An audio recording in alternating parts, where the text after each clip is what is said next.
Is me sitting here a rare sight? No, we just thought you'd be resting. Perhaps I would have been, were it not for the sudden arrival of some unexpected guests. Not that I consider it a disturbance. After all, you are the only ones who are free to enter.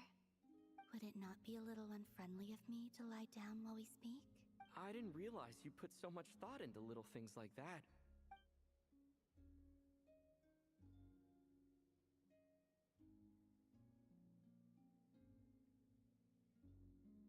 Only sometimes. There have been moments lately where I think about you and your companions. They are warm, mysterious, and cozy memories. Very few of my past memories are anything like that. They say that travelers return home bearing bags full of souvenirs. But my luggage was empty, and I believed it would stay that way. Return home? So, you're still planning on returning to the moon? Yes. This planet continues to reject me, reminding me that I do not belong here. If I remain into that, there will come a day that I disintegrate. And I don't mean reduced to dust, or turned into food for the flowers. I mean, I will cease to exist entirely. Alright then. Well, we're sure gonna miss you. But it sounds like we'll have to say goodbye. How do you intend to return? The moon prayer night is soon to arrive. On that day, the moon will be closest to Devat. The Kuvaki in this land will reach its peak at that time. I merely need to grasp the tide, and with relatively little effort. Oh, Paimon gets it! It'll work like a slingshot! You make it sound like she's gonna get blasted up to the moon. If I did that, I suspect I would crash into the false sky. I will be using a much gentler approach. But I do like the analogy. It's fun. You see? She gets Paimon's sense of humor. In the blink of an eye, the time has come to part ways. It does feel that way, doesn't it? Time seems to fly fastest when you are enjoying it. I have always thought of myself as a wanderer on this earth, and it has never expressed any desire to keep me here. Yet, just as I plan to depart, it tugs at my arm. Is this a gesture of affection? Or is the world mocking me? Oh. Were you hoping I can answer that? Yes, you are a traveler, so you must have a lot of experience in this area. Then, what I would say is, enjoy the moment. That's right! Don't overthink it! Happiness is happiness and joy is joy! The point is to enjoy it, not analyze it! I see. Then what I would say is, even though I am very tired right now, I am still happy. I can't tell from the tone of your voice. Oh, really? You don't think I sound happy? I'm just kidding. I could tell you were in a good mood today from the moment we saw you. A joke. Albeit not a funny one. Anyway, I assume you're here about you-know-what. Give me your hand. Actually, it's not that. There's something... Oh. Then, do you still want to... Sure.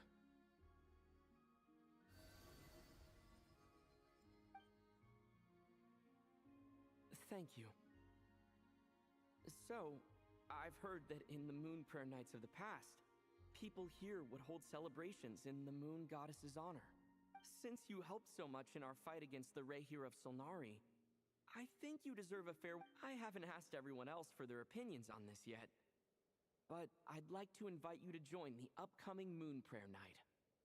I've never joined a moon prayer night before.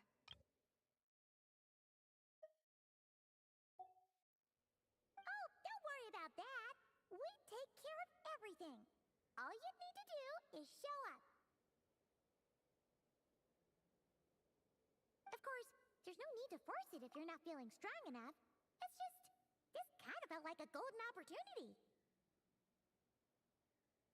But they call me Kutar, and the Fatui have an arrest warrant out for me. I shouldn't appear in public right now. I'll make it work. You have my word. Yeah, we got your back. Well, he does. Paimon's actually not too sure what he's planning. All right, if you're sure. I will not refuse your invitation. I suppose it wouldn't hurt to pack a few more sights from this world into my suitcase before finally learning what my homeland looks like. Oh, if you see Lauma, please tell her that my answer to the question she asked me is neither yes nor no. Rather, it is. There's... That was kind of cryptic, but sure. Guess it's between the two of you. We'll pass along the message. Bye for now.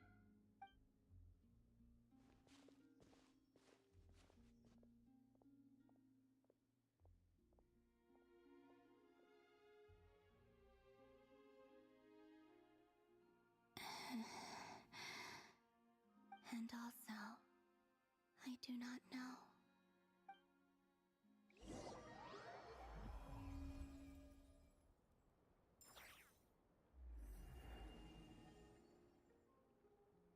Since she's agreed to join the festival, let's go see who else wants to take part. Lauma's gotta be the person most familiar with the Moon Prayer Night. We should start with her. Also, what exactly is your plan to keep her safe? Not sure yet. I'll figure something out. What? Are you serious? And Paimon even gave you her vote of confidence back there! When did you become so sneaky?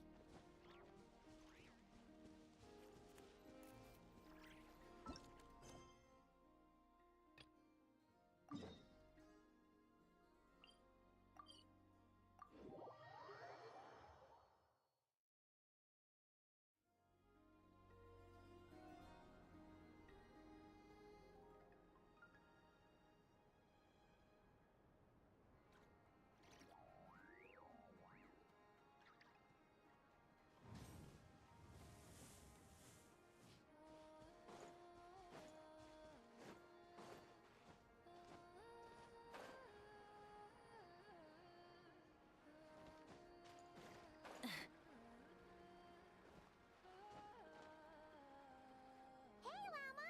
It's us! Huh? Varka? What are you doing here? Beats me. I had a bit too much to drink last night, and when I woke up, I was on Hisi Island.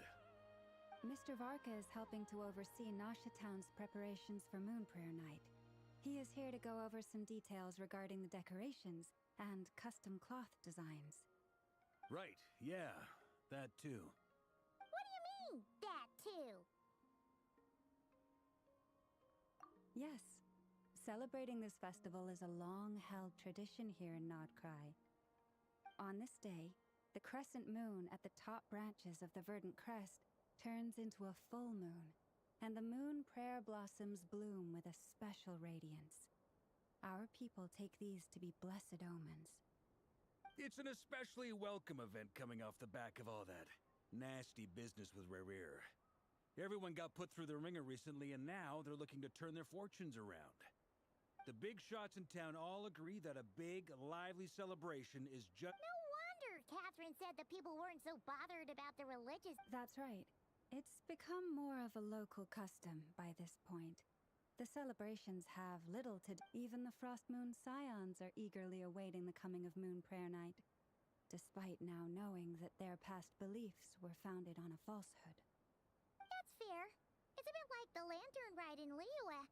It's a chance for people to enjoy themselves, not debate the existence of the Adepti. Oh, one other thing. We just went to see Columbina. We went ahead and invited her to take part in the festival this time. Hope it's okay. Wait, so... you mean she agreed to it? Huh. That's quite a surprise. Then, I suppose that she intends to return to the moon on that day. Oh, yeah. It's kind of a complicated process, but basically, I understand. In truth, I had a feeling that she might make such a decision. Well, if Kuthar has decided to participate in the festival, we should prepare accordingly. Yeah, exactly. She was saying how it could be risky for her to show her face in public. We were wondering if there was any way we could hide. Unfortunately, the people who carved the statues did an excellent job of capturing her likeness. It will be very challenging to hide a goddess whose face everyone is so familiar with. Darn! We may have bitten off more than we can chew here. Nah, don't sweat the small stuff. Huh? Are you saying you have a plan? Not as such, no, but the most important thing with a festival is to keep the mood light and your spirits up. You can't go preparing for a festival with those long faces. You'll never convince anyone to enjoy themselves. The Mondstatter spirit is strong with this one. As it happens, I agree with Mr. Varka. Let's start by making our appreciation for Kuthar the beating heart of the festive atmosphere. And who knows? Once we get the ball rolling, perhaps everything will just fall into place. Hey! Did you catch that? Llama said the thing! Or close enough, at least. I'm looking forward to the Moon Prayer Night already. We have a festival in Mondstadt called Windbloom, and you can always tell which couples are celebrating it for their first time by the smiles on their faces. Big, beaming smile. And I have a feeling we'll get to see that same smile on the Moon Goddess's face at this festival. Not quite the same, surely. Anyway, I'll take care of business in the city, but I'll have to leave the decor up to you and the Frost Moon Scions. No one else can capture that traditional aesthetic quite like you guys. But lastly, there's the final key element that brings the festival to life. Companionship. Before you leave, let me show you something that we've been preparing. Mr. Varka had asked to see it already, so you may as well Also, I have some further questions.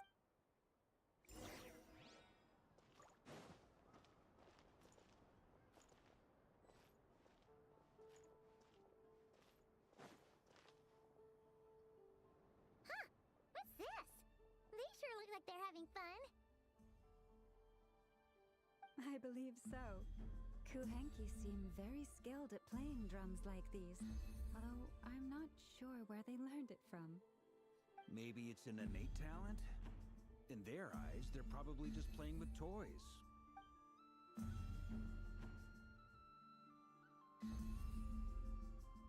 Luanatar! You want to play too?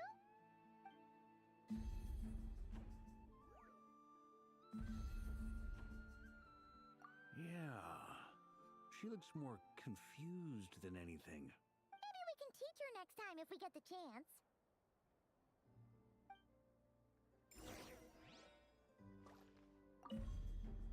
What are these floaty things? Moon veils. We hang them from buildings in the city during the festival. When you look at the sky through them, it creates a lovely misty effect.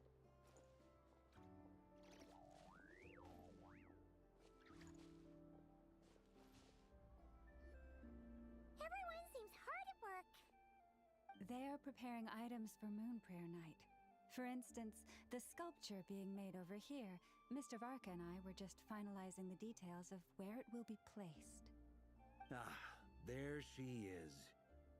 I didn't know the finished article would be so long. Not to worry, though. All the necessary arrangements have been made. Just let me know once it's ready, and I'll get some people to ship it over. You have my thanks. And over here, we are preparing a very traditional confection. Oh, look at all these colors! It looks great! Can Paimon try one? Of course. I have a feeling you'll like it a lot. You bet! Sweets and treats are Paimon's favorite! If you included those in the Feast of the Moon, I bet Paimon would have joined the Frost Moon Scions by now. There will also be verdant crests like this present in Nasha Town during the festival. The timing of Moon Prayer Night is not completely set in advance. We make a rough estimate, then observe the changes in the verdant crests and moon prayer blossoms to guide us. As such, the wade itself is a fun feature of this particular festival.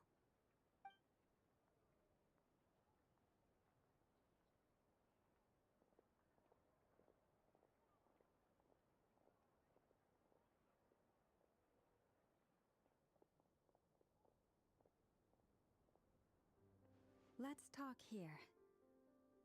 To tell the truth, I am very surprised to hear that Kutar is willing to participate in the festival. I once asked her if she'd be willing to stay with the Frost Moon Scions. I could introduce her to everyone, and we could be a family to one another. She did not answer, but she has not appeared here. I took this to mean her answer was no. But if that were the case, she would not have accepted this invitation.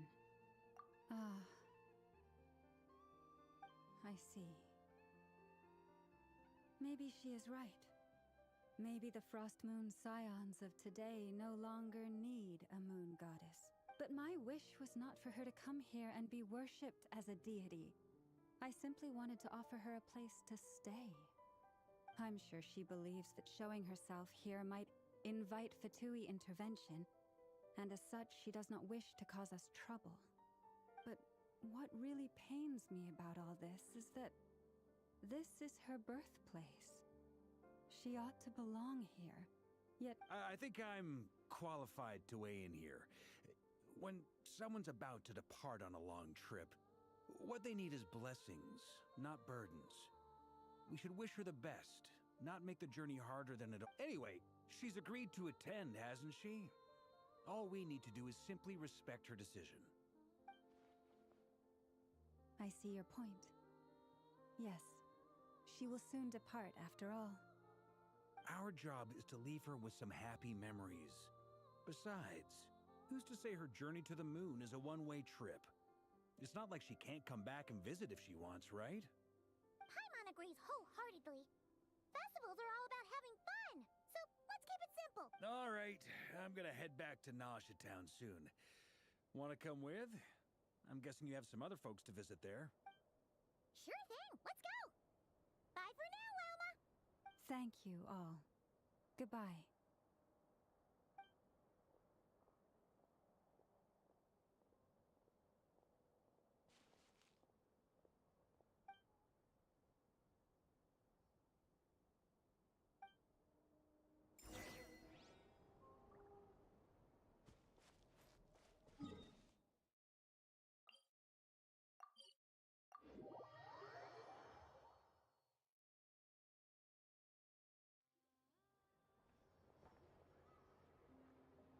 Huh? Hey, over there! It's Durin and Albedo with Flints! What could they be chatting about? Your guess is as good as mine. Ah, Grand Master, and the Traveler and Paimon. Hello there. It's been a while. Perfect. We have some new volunteers for our investigation. Wait, let me guess. The righteous Lightkeepers are finally ready to hunt down the Abyssal Dragon? Yes, that too. Yeah, right! Oh, wait! Why does everyone keep saying that too? Well, to be precise, the facts match, but not the causality. Wait, so I guessed right? Half right. Don't act so impressed with yourself. Maybe I can explain. We ran into Mr. Flint's north of Nasha Town. At that time, we just noticed a few abyssal creatures out in the wild, but the strange thing was, I didn't detect any traces of abyssal energy on them at all. On closer inspection, we realized that they were not real monsters, but something akin to reflections in the water, or perhaps a mirage. Huh? What do you mean? Like, you could see them, but not touch them? Exactly. It was very peculiar. They roared and tried to attack us, but we could not make any physical contact with them. I think I've heard of things like that happening in Nodcry before, but I don't know much about it. Yes, it's a known phenomenon. Mirage-like illusions tend to appear in Nodcry in the run-up to Moonprayer Night.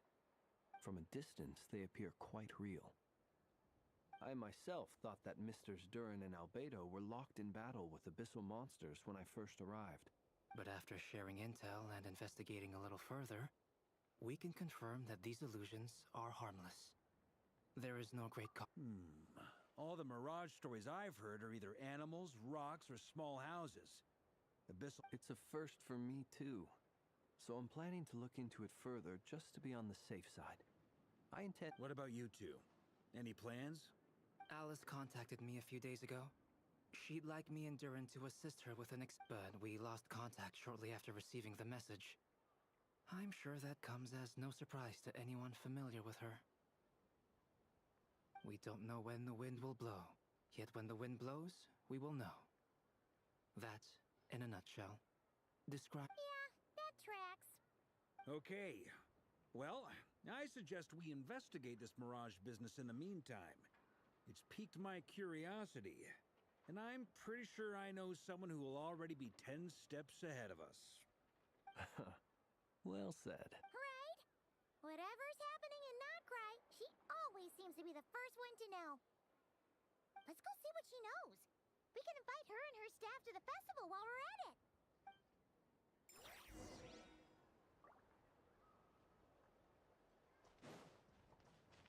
Try and stop me!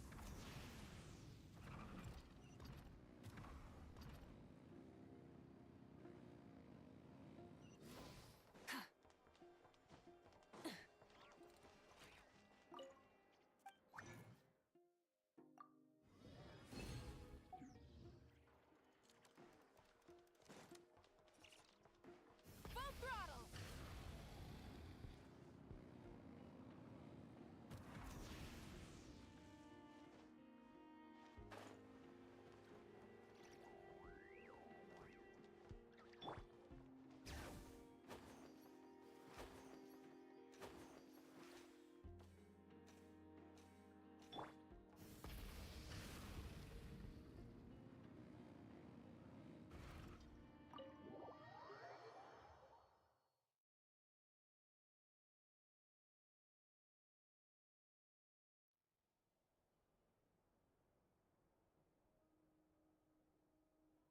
You're right, I have noticed. There's certainly something a little fishy about this situation. Only a little, though. Records indicate that this phenomenon can occur in the days before and following Moon Prayer Night. That said, it has always been a rare sight in the past. The odds of encountering these phantoms are similar to looking up in the night sky, happening to see a shooting star, and managing to make a wish before it disappears. But this time, either everyone's getting lucky, or they're appearing far more frequently than usual. Yehoda's out gathering intel as we speak. In the meantime, let me check off some points of interest. First, The ones we saw seem to be abyssal Indeed. But we have identified one location where many more of them have made an appearance. And not just monsters, but human Given the scale and nature of the phantoms, it's almost as if someone's last memories are coming to life. Or perhaps the memories of multiple people. Oh, So, you mean the phantom monsters are hunting down the phantom humans? Exactly. The phantoms can interact with each other, but we have no means of intervening. In addition, some of the human phantoms would seem to be from the very distant past. They claim to be from Hyperborea, a name which I've heard from Lauma before. If this is true, it means they must be from 6,000 years ago. did Paimon hear that right? It sounds like this merits further exploration. That'd be a big help. I'll leave it with you, Albedo. My knowledge of ancient history is non-existent. I used to doze off every time the pre-Knights of Favonius era came up in class. It's quite a miracle that you were able to understand these phantoms' speech, given how long ago they lived. I suppose you're right. But I'll leave the archaeologists to ruminate over that conundrum. As an intelligence broker, my sole interest is in the value of the information I gather, which, in this case, hopefully means earning myself some good favor with our dear Lady Moonchanter. So stimulating. Whew, this intel broker logic always catches Paimon by surprise. Sounds to me like we could split the work up. I think the abyssal phenomenon is best left to Albedo, Flints, and me. Agreed. It coincides with my duty as a lightkeeper. For my part, I'd like to understand the abyss better. Even a little knowledge would go a long way. This is certainly a rare opportunity to study the abyss. But even rarer, perhaps, is the chance to make contact with the ancients. The Curatorium will take the lead on investigating the Hyperboreans. We put in the work to learn what we know so far. It seems only fair that we get some quantity of exclusive intel. That just leaves our trusty team of 2 unassigned. Since you became an honorary knight, of course. This was part of my grand plan all along. Oh yeah, by the way, we managed to convince Columbina to come to the Moon Prayer Night celebrations. Would you and Yehoda like to join too? She agreed to that? Huh. Quite an achievement. Never underestimate the traveler, I guess. I'd be happy to join. No point shutting myself inside when the streets are all decked out. I doubt any clients will be visiting during the festival in any case. And Yehoda loves a party, so I'm sure she'll jump at the opportunity. No. No. No. No. No. No. No. No. No. No. Way to contradict me in front of... Wait. No, that's not what I have bad news, boss. So many people. All right, everyone inside. Quick.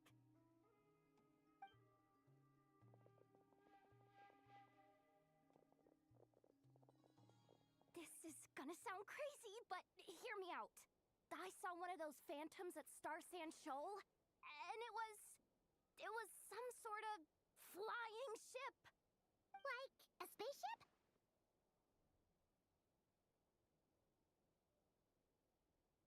That's gotta be the one you came to Tibet in.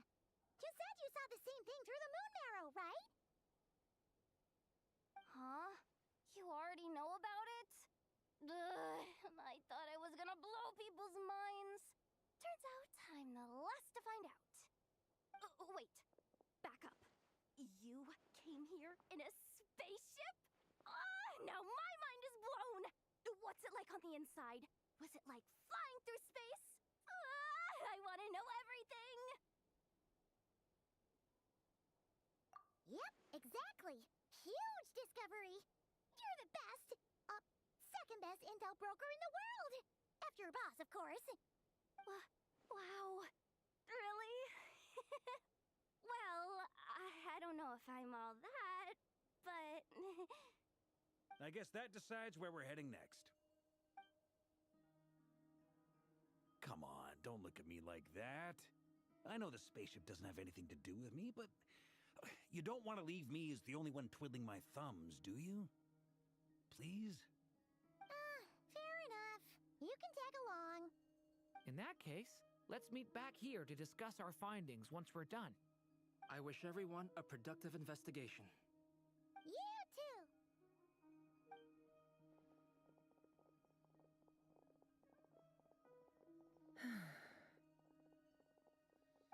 What's up, boss? Aren't we gonna head out? Tell me, Yehoda, when did the Curatorium start giving out intel for free?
your spaceship.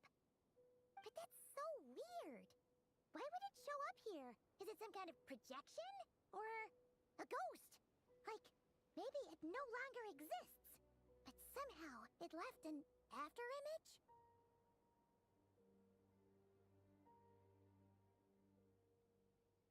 Ah, you're already here. Miss Lauma, what a surprise. I thought you were busy with festival preparations. I was, until one of our people informed me that a strange sight had appeared at Star Sand Shoal. No one's ever seen something quite like this before. I thought I should see it for myself. Same here. Oh, so we heard that these things appear around the festival period. Any idea why that is? Unfortunately not. We have very limited information about them, since they can't be interacted with. And no human phantoms have ever made an appearance before now. The most we've been able to deduce is that these sightings appear to be connected to the increase in Kuvaki energy around this time.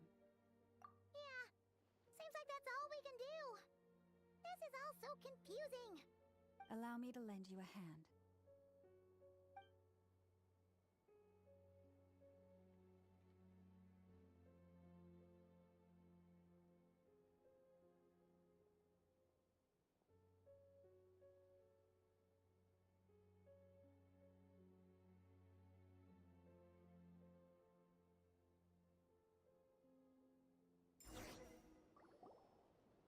Everyone, our friend here should be able to provide us with some information. Is that a phantom rhyme? I've heard about how the Frost Moon Scions live in harmony with the animals and can even communicate with them. That's coming in handy now, for sure. Okay. Yes, I understand. Then how about this?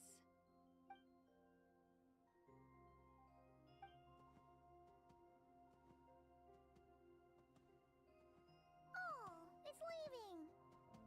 It appears to share our curiosity about this giant spaceship, so I asked it if it wouldn't mind investigating along with some friends. In return, I told it about some nearby spots where the wild fruit grows abundantly. We may live in a different era from these phantoms, but I trust that the terrain, climate, and ecology here are more resistant to the effects of time than some things are. Let's give them a moment and hope for the best.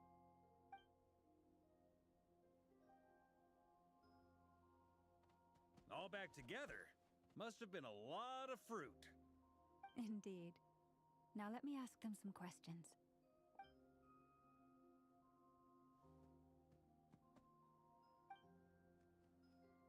It did find a lot of wild fruit, enough for them to feast for a long while. This puffin circled in the air several times, but didn't spot anything out of the ordinary. Certainly nothing to do with the spaceship. Huh. Well, it definitely makes sense to get a bird's eye view. Indeed. Other than that, I was also thinking that the world these phantoms see is also different from ours. Oh, I get what you mean. The wild fruit exist in both times and spaces, but there might also be things that only exist in that space-time, which we can't see. Good point. Great thinking, Lauma. Blunthorn rhinos can use Kuvaki to shift great rocks, but this one says it couldn't get that ship to budge by even an inch. The sniffer mole tried too, but despite being a skilled digger, it could not get through. They say that the spaceship looks robust and undamaged. It seems completely impervious to any and all attacks. Whatever lies within is well defended from harm. So, just like us humans, there was nothing they could do about this spaceship either. Yes, still, they deserve our thanks. We are grateful for all your efforts, dear friends. Now go, and enjoy your feast. I've noticed some other human phantoms gathered nearby. Come on, let's go talk to them.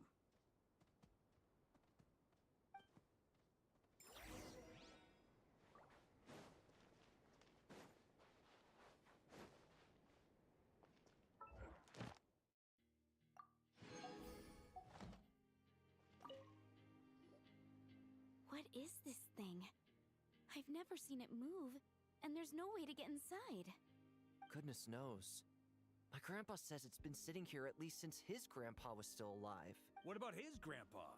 Did he say anything to your grandpa's grandpa about it? Huh?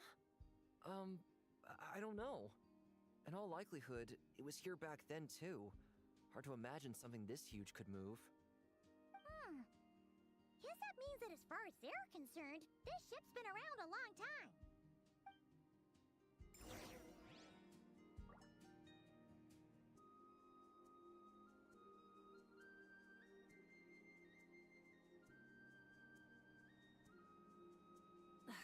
Instead of confining themselves to the heavens, God should broaden their horizons in the world below.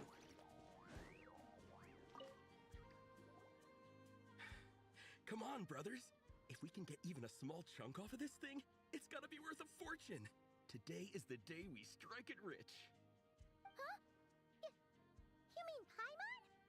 Yes, brother, I shall join you. Let's make our fortune. We should go. What the? This thing is crazy tough. I can't even scratch it. What's it made of? Sorry, brother. Looks like we'll have to seek our fortunes elsewhere. Enjoying yourself? I was just seeing if I could influence this phantom's perception by playing. But nope, no. I'm sure we're all starting to build up an idea of what's going on here now that we've spoken to some of the people. These phantoms are reenacting real historical events and it's almost like we're in some kind of interactive stage play.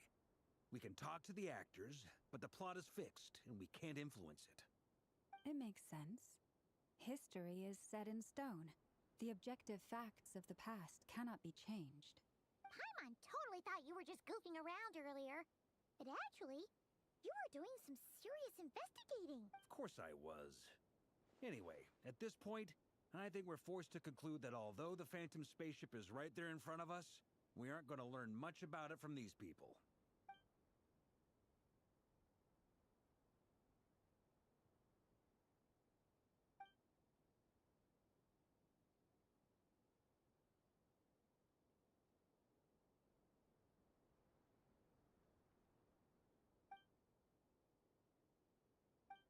Don't be discouraged. If nothing else, this is proof of the ship's existence. And think about it.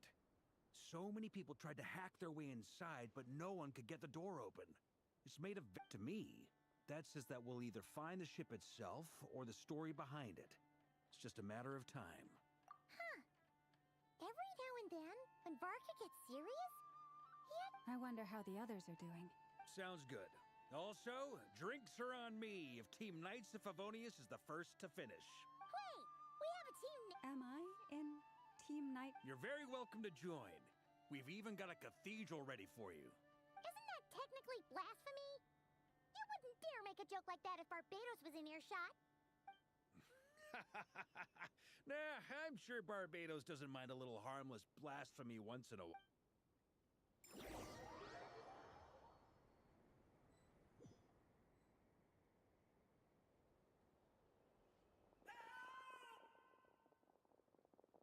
Oh, no!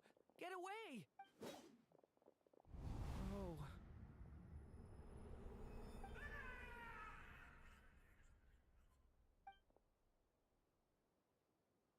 I know it's hard to stomach, Mr. Durin. But as I'm sure you've noticed, there is nothing we can do to intervene in that which unfolds before us. But we have to at least try. And try you have. But are you aware of how many unsuccessful attempts you've made now? I'm afraid this is the 39th failure so far. Or there are no indications that these phantoms may be altered in any way. You seem to have calmed down a little. I'll make us a fire. You should rest and have some water. Feeling any better now, Mr.? May I... Be my guest. What exactly are we witnessing here? What happened to those people? My guess would be that we are seeing Nodcry during the Conrian Cataclysm. Would that be accurate? Conria. That is correct. As you know, once the Abyss senses even the tiniest crack, It floods in, and there was a time in the distant past when it permeated all of Notcry, causing immeasurable harm. The people paid a terrible price to heal this land. Then, 500 years ago, the whole of Tevat suffered an abyssal disaster. Once more, Notcry was dealt a devastating blow. I see. In the face of the abyssal onslaught, all were like grains of sand tossed around by a tidal wave. Be they human, fae, or god. The moment you witnessed is but one drop in a whole ocean of catastrophe. All right. I guess that answers my second question, too. I wanted to know why there's nothing I could do to help them, and that's because That would be my guess as well. As I understand it, history and fate are not all that dissimilar. The latter may be unseen to us, but both are immutable. Yes. Fate was determined long. I still have a couple of other questions for you, Mr. Flint's. You mentioned more than one abyssal disaster that has struck this land in the past. How can you be sure that what we're seeing is from the Conrian incident? And also, how are you able to stay so calm when you're talking about these events? From everything I know about you, you're not cold or ruthless, and you're not indifferent to the suffering of others. Alas, I am forced to show my age. I must be 600 or 700 years old by human measure. Wait, so you... One is not easily moved by history when one has witnessed the truth firsthand. I'm sorry. You needn't apologize. Your passion is a good thing to have. Treasure it, because someday you may find it in terribly short supply. Now, at the risk of offending you, I have a question in your curiosity toward the abyss. Is it born from hatred or because you sense it's... I only ask because I kept a fragment of Rarir's body in my lantern for a short time. Specifically, his heart. So I know what a burden it can be to carry the abyss with you. And I hear its power growling from somewhere within you. In my eyes, your mere existence is a miracle. My honest answer is... I don't know. I don't think I have the confidence to say for certain. What I will say is the abyss is not the only issue that haunts me. Even before I became who I am today, the question dogged me constantly. Should I even exist at all? My doubts remain unresolved. But when we fought Rarir, something became a little clearer to me. Sometimes it is the darkness within us that allows us to achieve the impossible. I certainly got the sense from your 39 attempts that you were trying to achieve the impossible. It sounds like you've resolved to see the truth for yourself. Absolutely. In that sense, he and I are quite similar. Then I wish you every success. I look forward to the day of your transcension. Well, if everyone's caught their breath, I suppose we should head back. Oh, and one last thing. I'd appreciate if you kept our discussion about history a secret.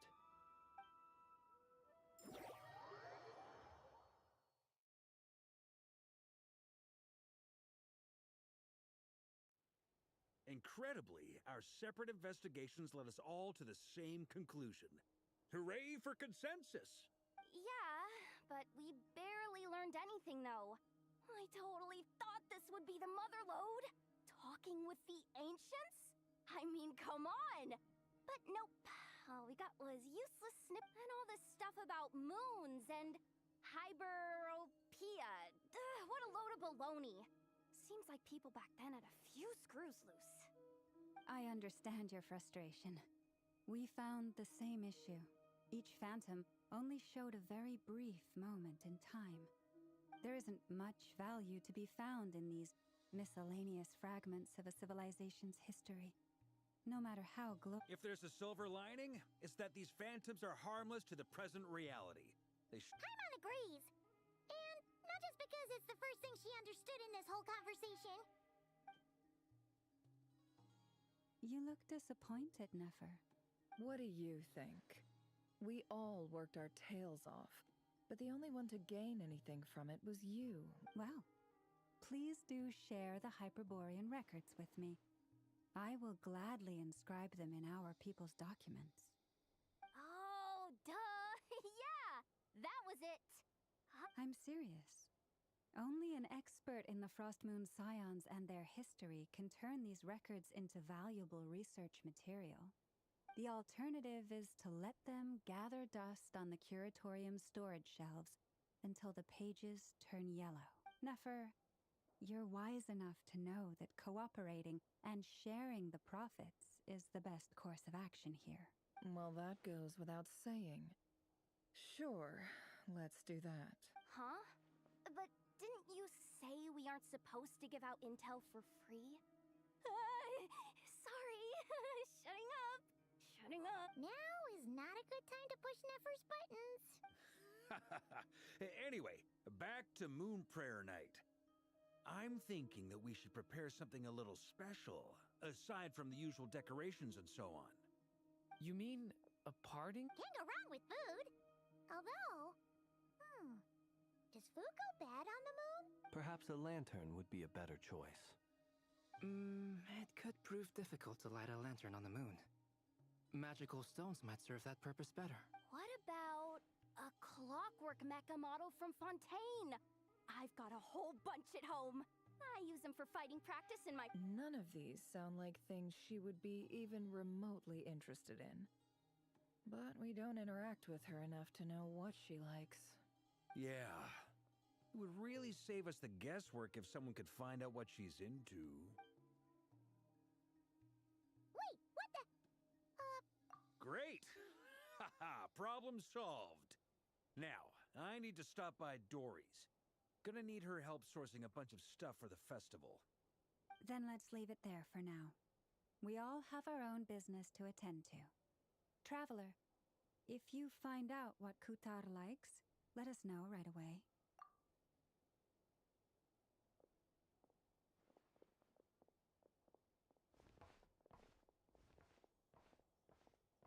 Is something the matter? I'm fine. It's just... I'm still feeling a little rattled after witnessing the horrors of the Abyss. But it's okay. This is something I have to work through. I'll be all right. Thanks for your concern. Well, don't put too much pressure on yourself. If you ever feel... Come on. Stop treating me like a kid.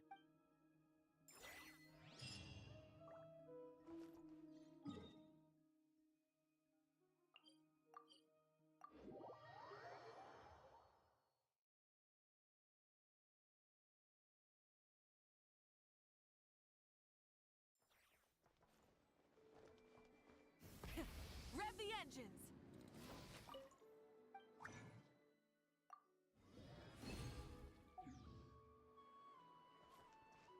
Try and stop me!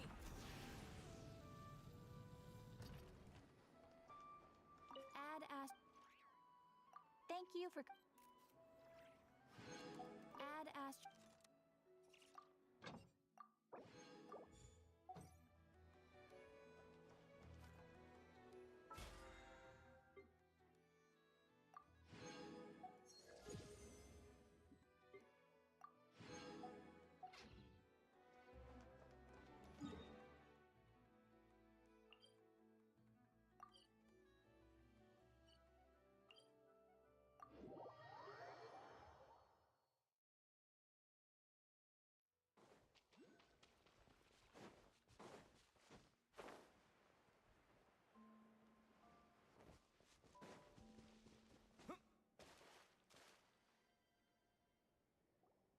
Columbina, we're back!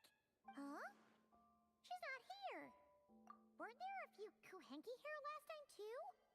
Where did they all go? Walkies? For Kuhenki? You're not pets, you know. Oh, well. Looks like we just came at a bad time. There's still a few days until Moon Prayer Night, so we're in no rush. Besides, she needs time to rest anyway.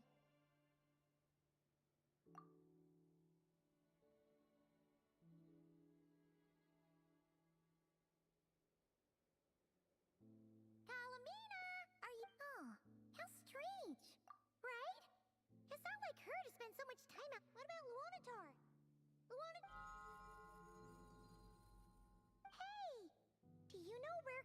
Bina went? Sorry, didn't understand. But if you know where she is... Yeah, that's even stranger. What about him? Oh, that's not... They change color when Columbina gets weaker, right? And they look super pale. Good idea. She might know what's happening.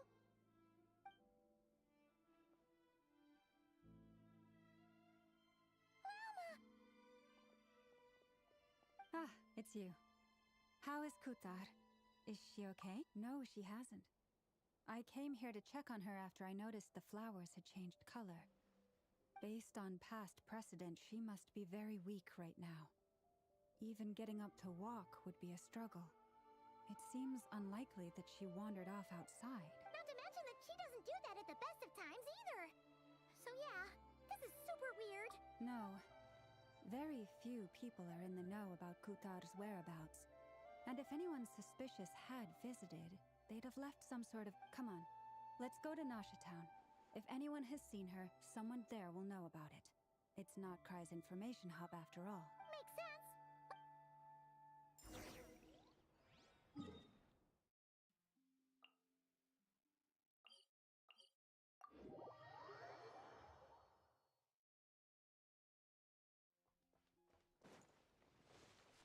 Full throttle!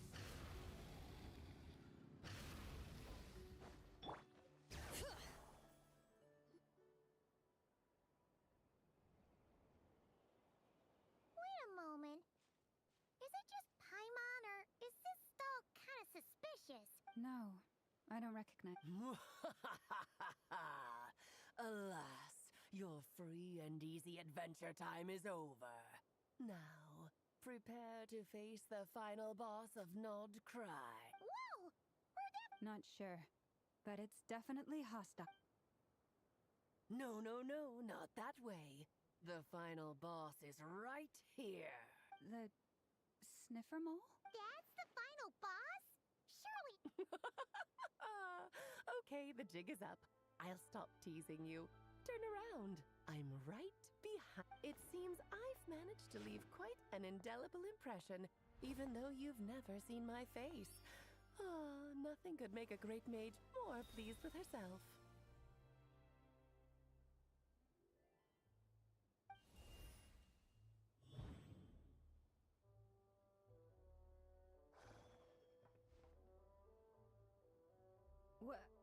What is going on? I've heard that all the big shots in Teyvat have long, wordy titles that stun people speechless when they make their entrance. Unfortunately, none of them are affiliated with the Hexen Circle, and we ourselves keep a very low profile. The notorious name-dropping doesn't quite work for us. Still, I, for one, think I'm really quite amazing. So that didn't stop me from coming up with a title anyway. Alice? It's really you this time?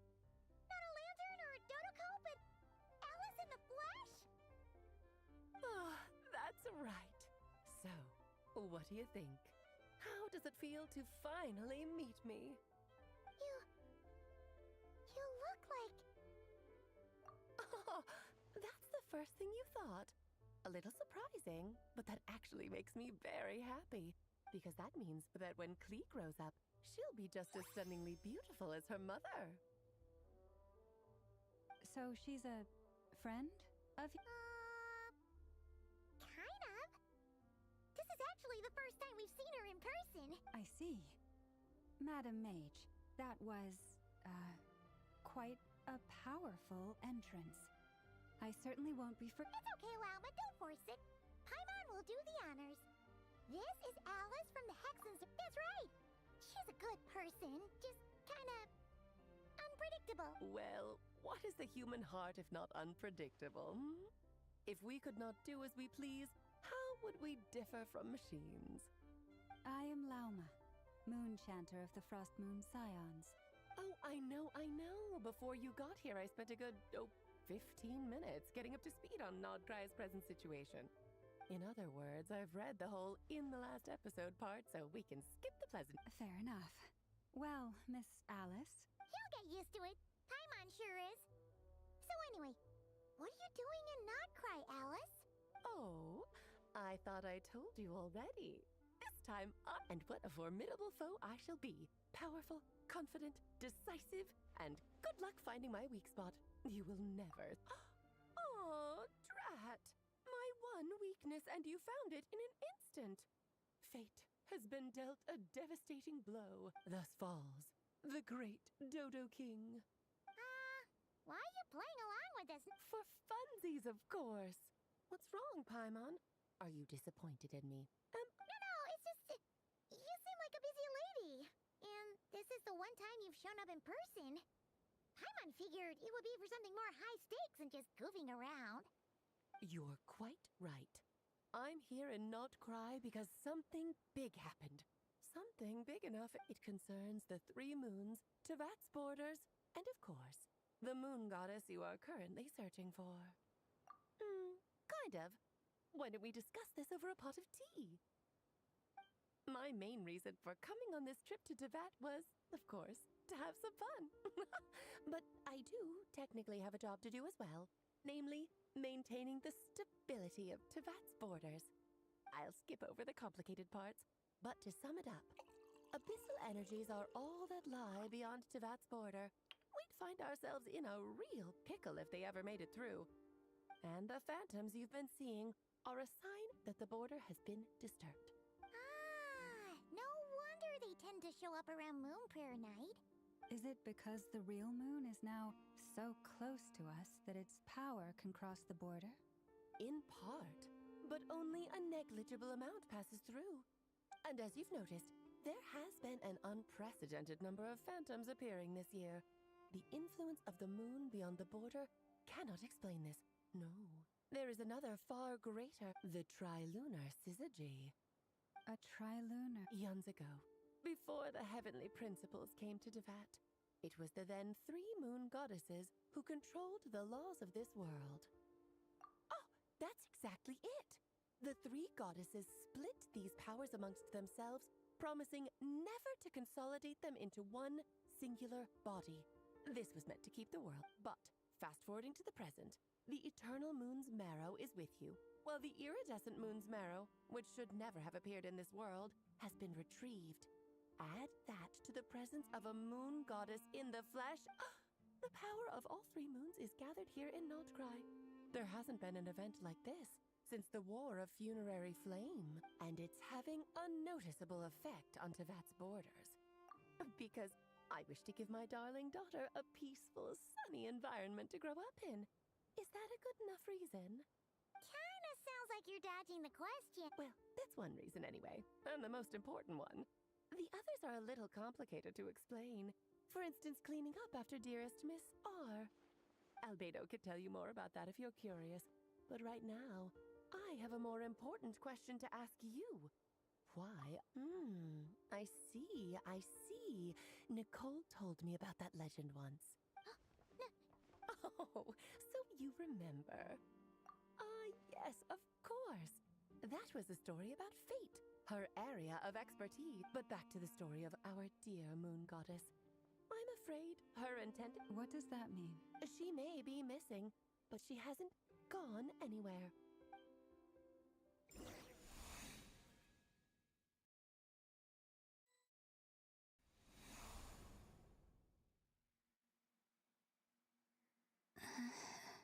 My body... Wait, no.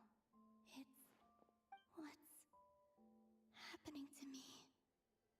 I feel drowsy.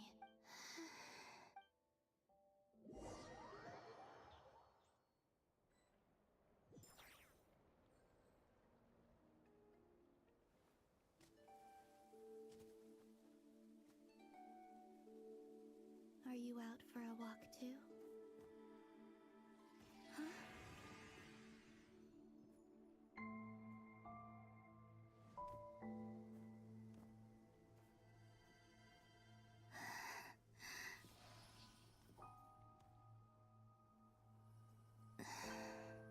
The day has come at last.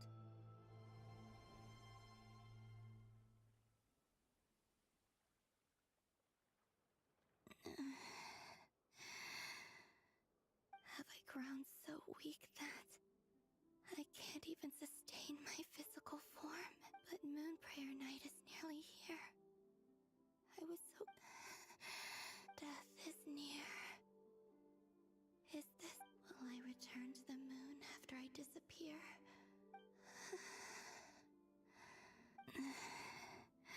So far, at least, I still exist. Even if not physically. But as my power wanes, I'm sure that too will fix. I suppose I might take one final look at this world. The world.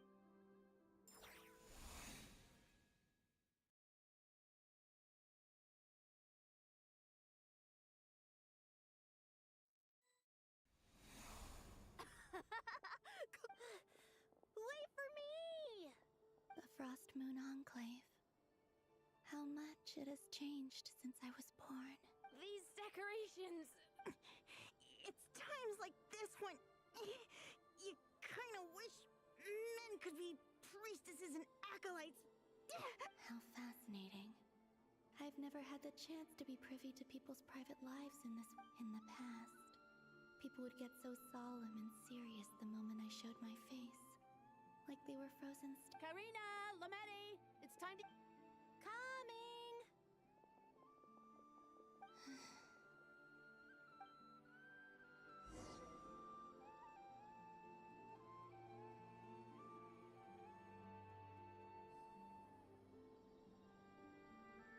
So just fill these balloons with air, right? Yep. Try a couple now to test things out. The rest can wait till Moon Prayer Night. Think fast! Rita! Teasing an acolyte of the Frost Moon Scions? Surely that's a punishable offense. Take this! Huh? All right, enough horsing around. Lady Lauma gave us a task. We should get back to... The task is just to check that the balloons don't leak, right? Doesn't matter if we fill them with air or water. Okay, you got me there. And you got me there. But still, we can't use all the balloons before the festival. We won't use all of them. And as long as Lady Lauma's trusted acolyte doesn't snitch, this can stay as a little secret between friends. Oh, you menace. Then, think fast! Is pumping a balloon full of water really...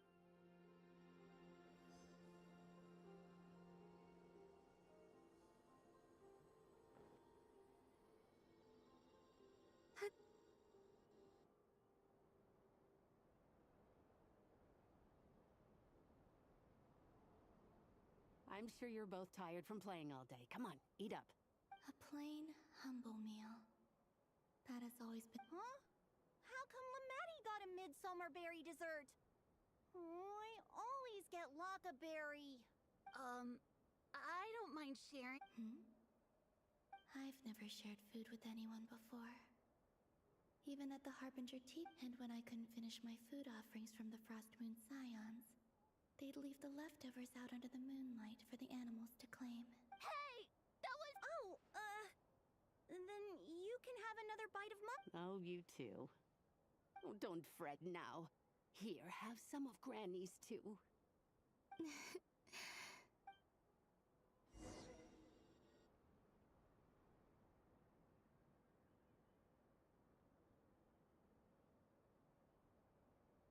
I'm seeing so much that I'd never usually get to see.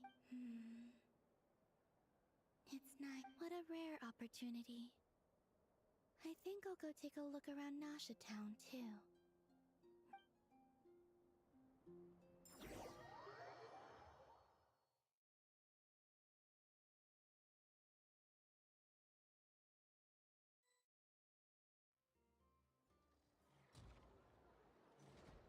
After the War of Funerary Flame, the moon goddesses were no longer recognized by Tevat.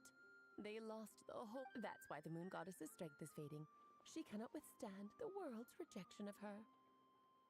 To be more pedantic about it, the moon goddesses did something to offend the heavenly principles, and that's why they were ousted. Something of a recurring theme. Theoretically, speaking so candidly should put me in their crosshairs too, but they can't tell me what to do. I'll say whatever I want. Anywho, the Moon Marrow energies were but a drop in the bucket for her, and that battle against the Ray Hair of Solnari only weakened her further. Fortunately, it happened close enough to Moon Prayer Night when the Kuvaki concentration here is high. What do you mean, fortunately? You said... Oh, what a headache. I thought this was all common knowledge. I guess I have some more explaining to do. Okay.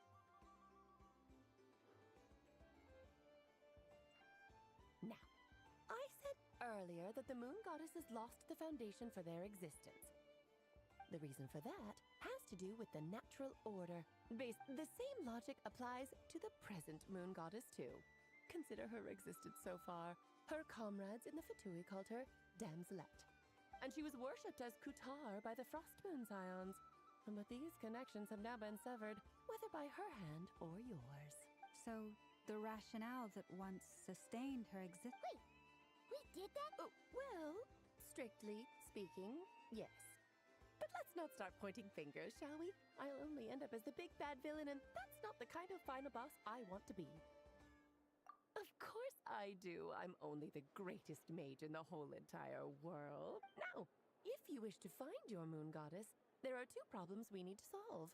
Firstly, we'll need to strengthen the connection between her and Tevat, at least enough to sustain her until moon prayer. Strengthen her connection? But does that mean I'll have to wrap... I'm afraid a bygone faith and a former home won't be of any help to her now. Her name? Oh, yes. Names are very important things. Then your first job is to find it. As a moon goddess, I'm sure she must have a name. Neither Columbina nor Kutar is her true name, and she's never really accepted either of them. So, finding out her real name is enough... Yes, I know it sounds like a small step, but every journey begins that way. So for now, that's all we need to focus on. The second problem is with her plan to use the moon marrows to return to the moon. Unfortunately, piercing through the false sky will take an enormous amount of power.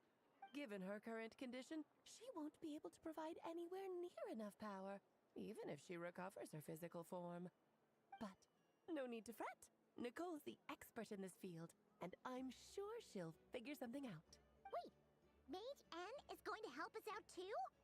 That means we've got 2 Hexencircle mages on the case. Actually, this is more of a side quest for me. Like you said, I'm a busy lady, so I can't stay for too long. I'll have to return to Tevat's border soon. That's the upside you get for looking out for my little Klee. Hopefully that will incentivize you to carry on keeping her company in the future. Anyway, jokes aside, you'd better get moving. It will take quite a miracle for the moon goddess's consciousness to hold out till moon prayer night. Oh, I suppose I might as well tell you where Nicole is before I leave. Off you go now. Time to meet your new friend. Oh, yes, and a little suggestion. Don't forget to mind your heads. What? I wonder how Durin's doing. I should really go see him before I head back. You really are I most certainly am. There's so many children I have to keep tabs on just in Mondstadt. Durin, Albedo, Venti, Varka. Klee didn't make the list, huh? Of course not. Klee is my pride and joy. I have no qualms about her, because she's the best child in the whole wide world. Yep. I'm glad you agree. Well, she left in a hurry. Yeah, she didn't pack up her stall. Should we handle it for her? I must say, I'm now very curious about her daughter, Klee. That's a long story.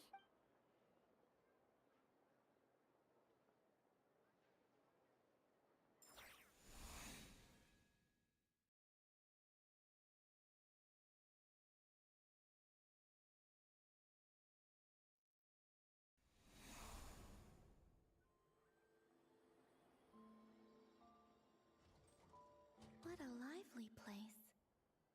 I've never experienced Nasha Town like... Hey, you old geezer! You're Who are you calling? Are they I'm looking right at him.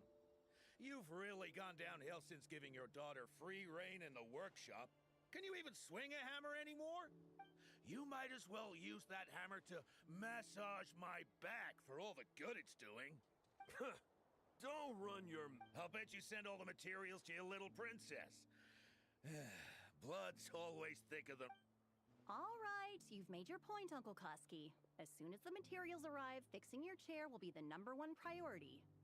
And Dad, if you've got time to chat... See? Lolka knows what the score is.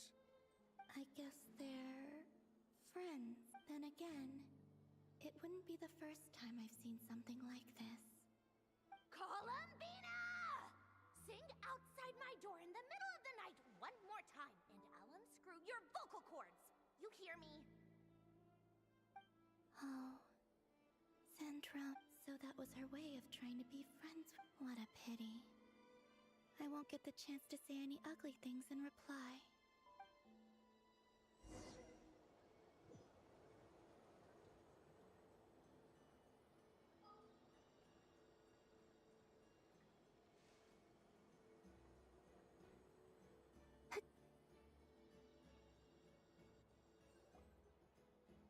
Hey, have you decided what to give her for Moon Prayer Night?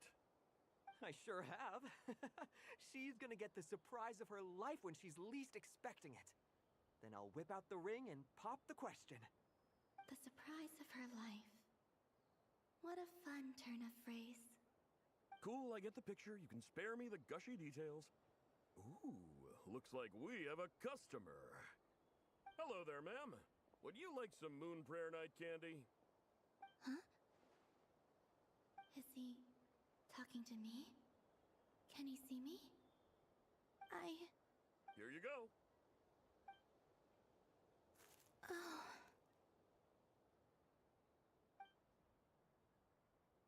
Come back anytime. Right. Now, where were we? I don't know why, but...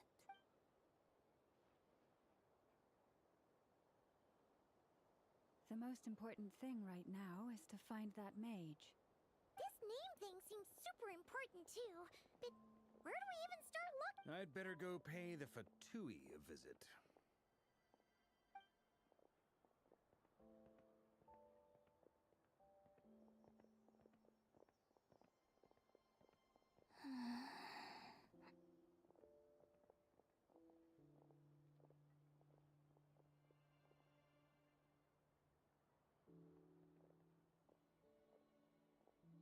Columbina?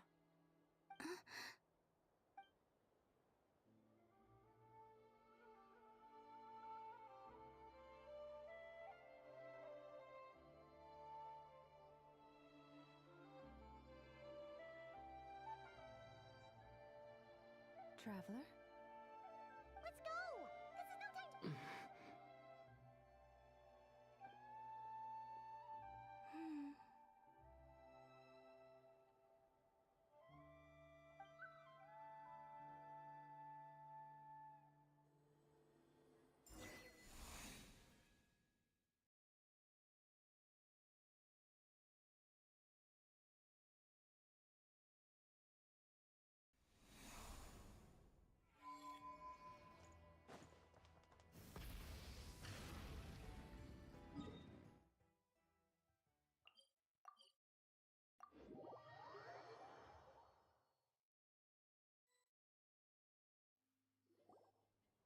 Where are they going?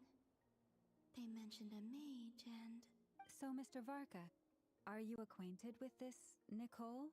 Or should I call her Mage N? Not really. We've never met, though she has come up in conversation. From what I've gathered, Alice kinda took Nicole under her wing.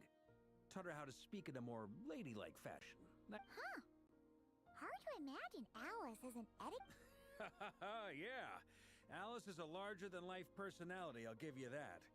But then again, that's why she's able to draw such an eclectic mix of people into her inner circle. If I remember correctly, being an interesting... Hey! Don't go around making promises on Alice's behalf. I wouldn't dare. I'm just trying to paint a picture of the Hexen Circle. Okay, sure. Anyway, since none of us us have ever met Nicole, how are we supposed to find her? Maybe something she's wearing will give it away? Like, Wait a minute. Alice never said Nicole was from Mondstadt. Oh, true. That would be this young lady?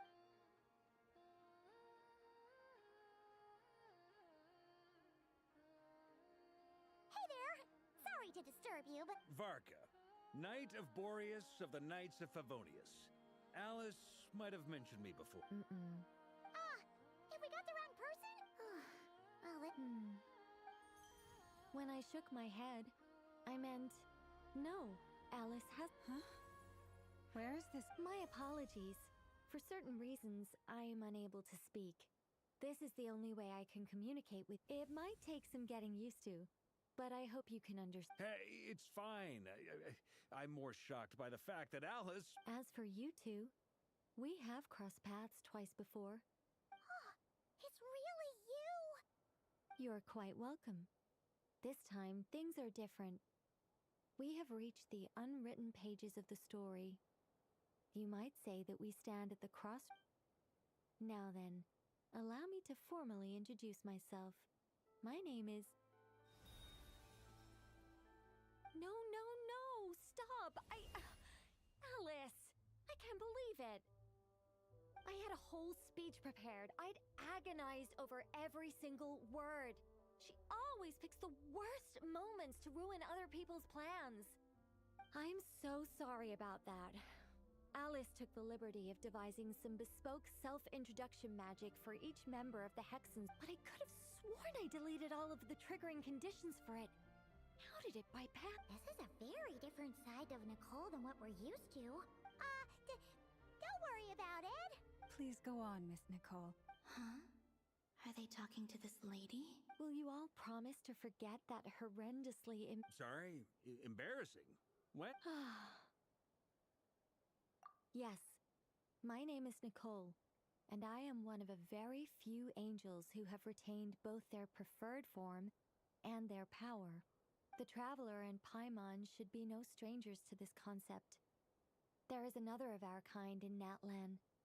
They call her the Lord of the Night. Right! Paimon remembers her. Yes. Well, I have retained more of my power than she. It's because I don't have a long-term duty to fulfill. No. We'll be here all day if I get into the specifics. Moving on. If I'm not mistaken, you are here because you wish to learn how one might reach the moon. That's right. Is that something you can give us? Yes, I do know a way. It began with the Hyperboreans, who lived after the War of Funerary Flame. Blank looks. Maybe I should start with the background of the war. Or maybe not. It shouldn't be an issue. I'll fill in the gaps for you when we have more time. Anyway, after that war ended, the three moons retreated to beyond the false sky. The Hyperboreans were humans I once aided. They accepted the civilization and creations bestowed upon them by the angels, but despite accepting many blessings of the angels, many among them still held on to their faith in them even after the War of Funerary Flame. They sought to contact the moon goddesses beyond the sky. But all three had passed away by... This mage has a unique method of communicating.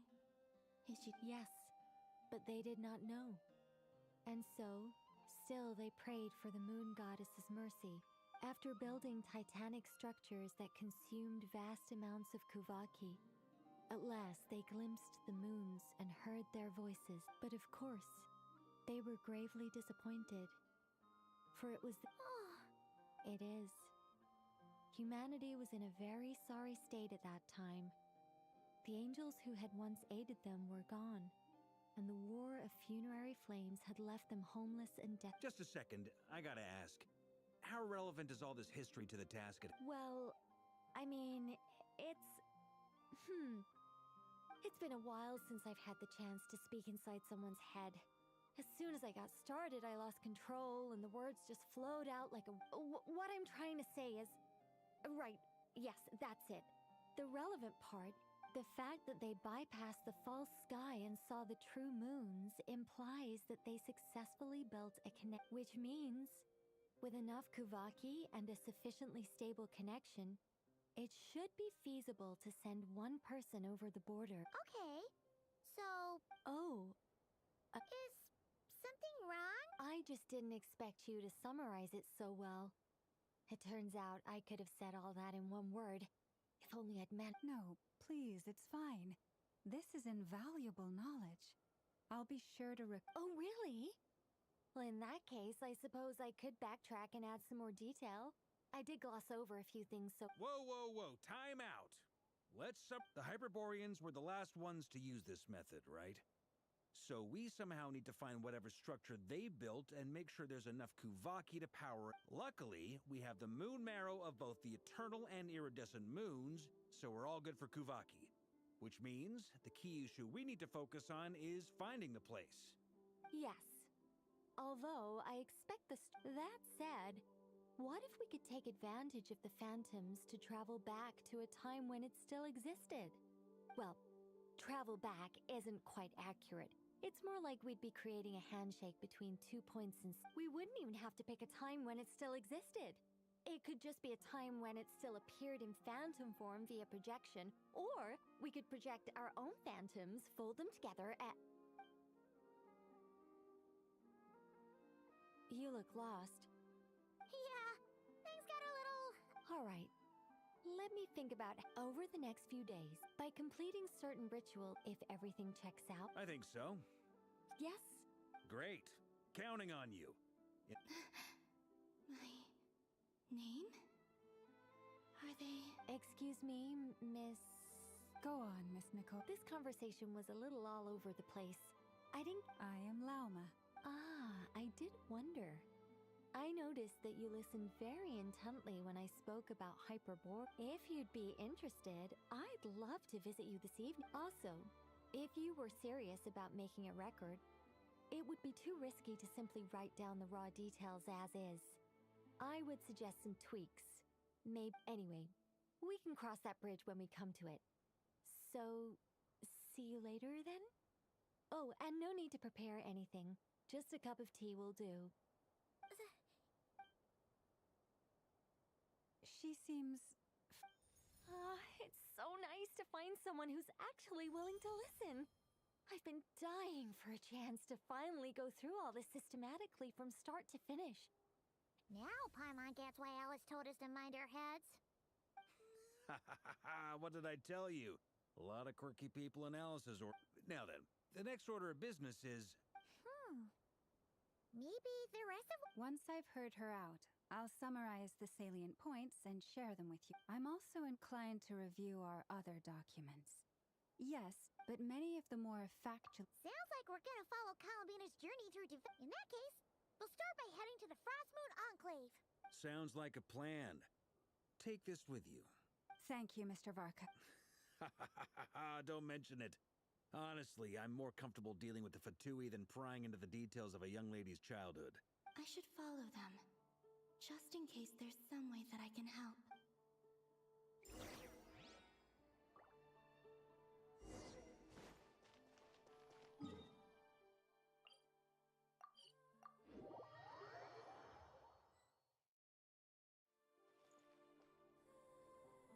A while ago, I took the time to organize all documents in our possession that pertain to Kutar. What you see here is the material I consider reliable. You're saying there's Yes.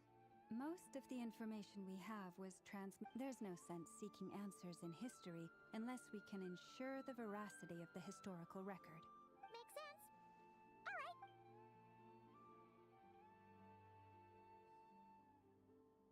All right. Almost all these records refer to Kutar instead of Columbina. Although neither of those is her real name. Paimon's not sure what point she's trying to make. What we can gather from these records is that the Frost Moon Scions worshipped her as a god, placing impossible expectations upon her. I cannot fault them for their earnest faith, but for all their devotion, Worshipping her day in, day out changed nothing. I imagine that none of it resonated with Columbina. It wouldn't surprise me if, even back then, she had already begun to reject the name Kutar. Lama speaks the truth. When I heard them call upon Kutar with hope and expectation in their voices. Well, that's a bit complicated. And how realistic their portrayal of Kuta. Amongst the Frostmoon scions of today, only I know of her existence, and I alone have spoken to her face to face. As such, I know that there are certain things she simply would never do. That being said, I have sensed some changes in her. Changes? Seems like this is getting us nowhere. For what it's worth, why don't we check the unreliable source? Sure.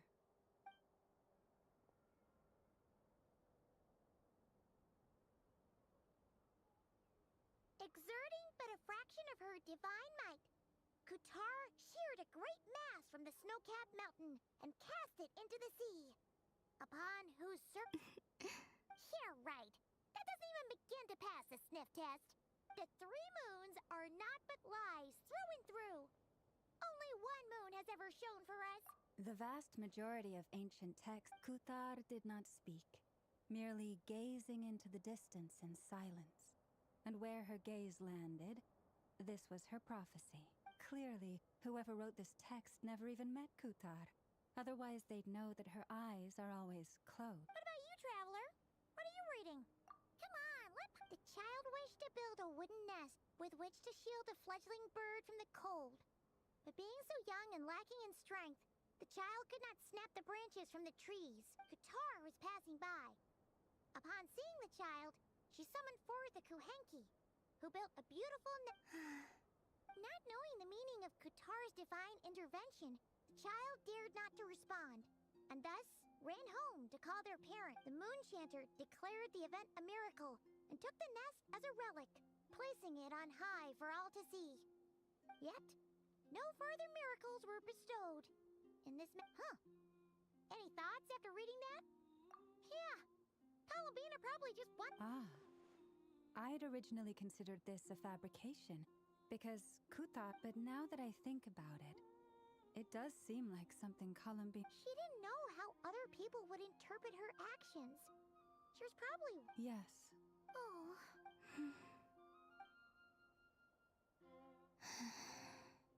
And now, I can make no such gestures.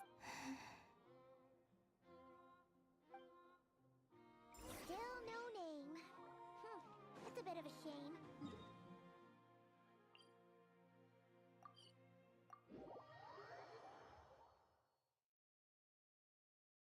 But we did learn some interesting stories.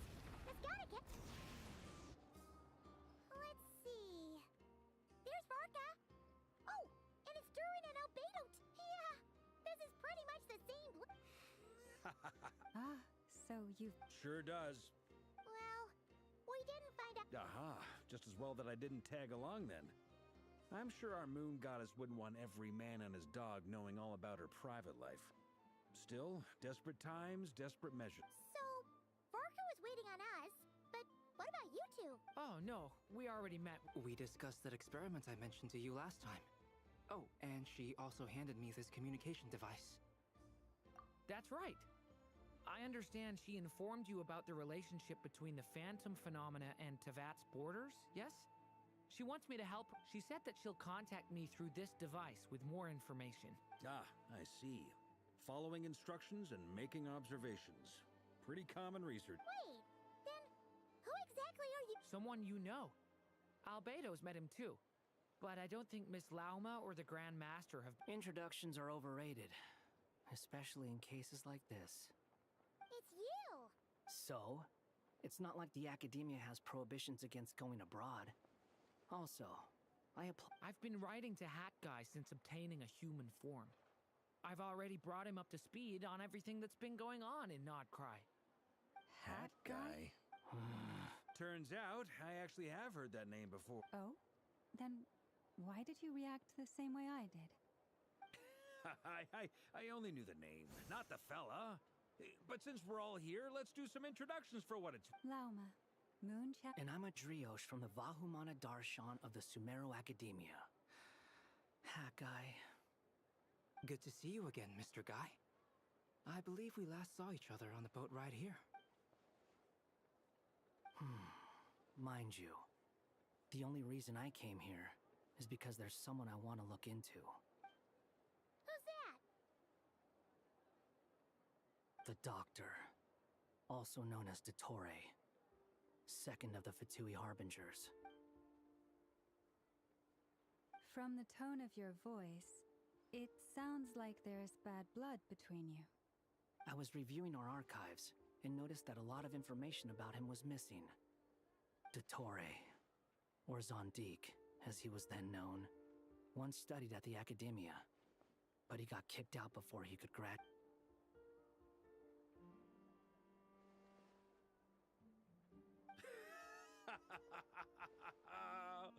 So the Harbinger's #2 man is a college dropout? Last we heard, he was planning something. We actually heard that a few times before, even coming to Notcry, but we haven't seen... He only appears when something interests him. For all we know, he might have left already, but the fact he did something here at all is worth noting. It'll fill a couple extra lines.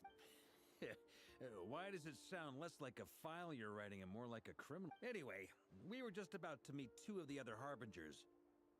Sure. Even though they're Harbingers, well, they're old acquaintances of ours, so... The Frost Moon Scion's relations with the Fatui remain tense. Forgive me if I do not attend. In that case, we'll continue assisting Miss Alice with her... Good stuff. Everyone's having a fruitful time. All right, we better get going.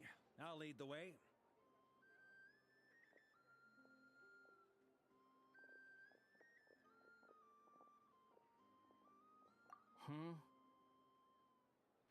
Well, yeah, that's obviously part of it. But I'm not the only one who has a score to settle with him. Neither you, nor Lesser Lord Kusanali, nor I want to see him meddling with things again.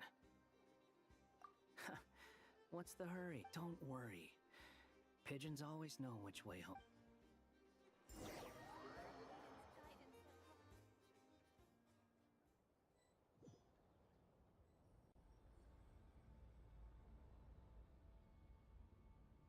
You made it.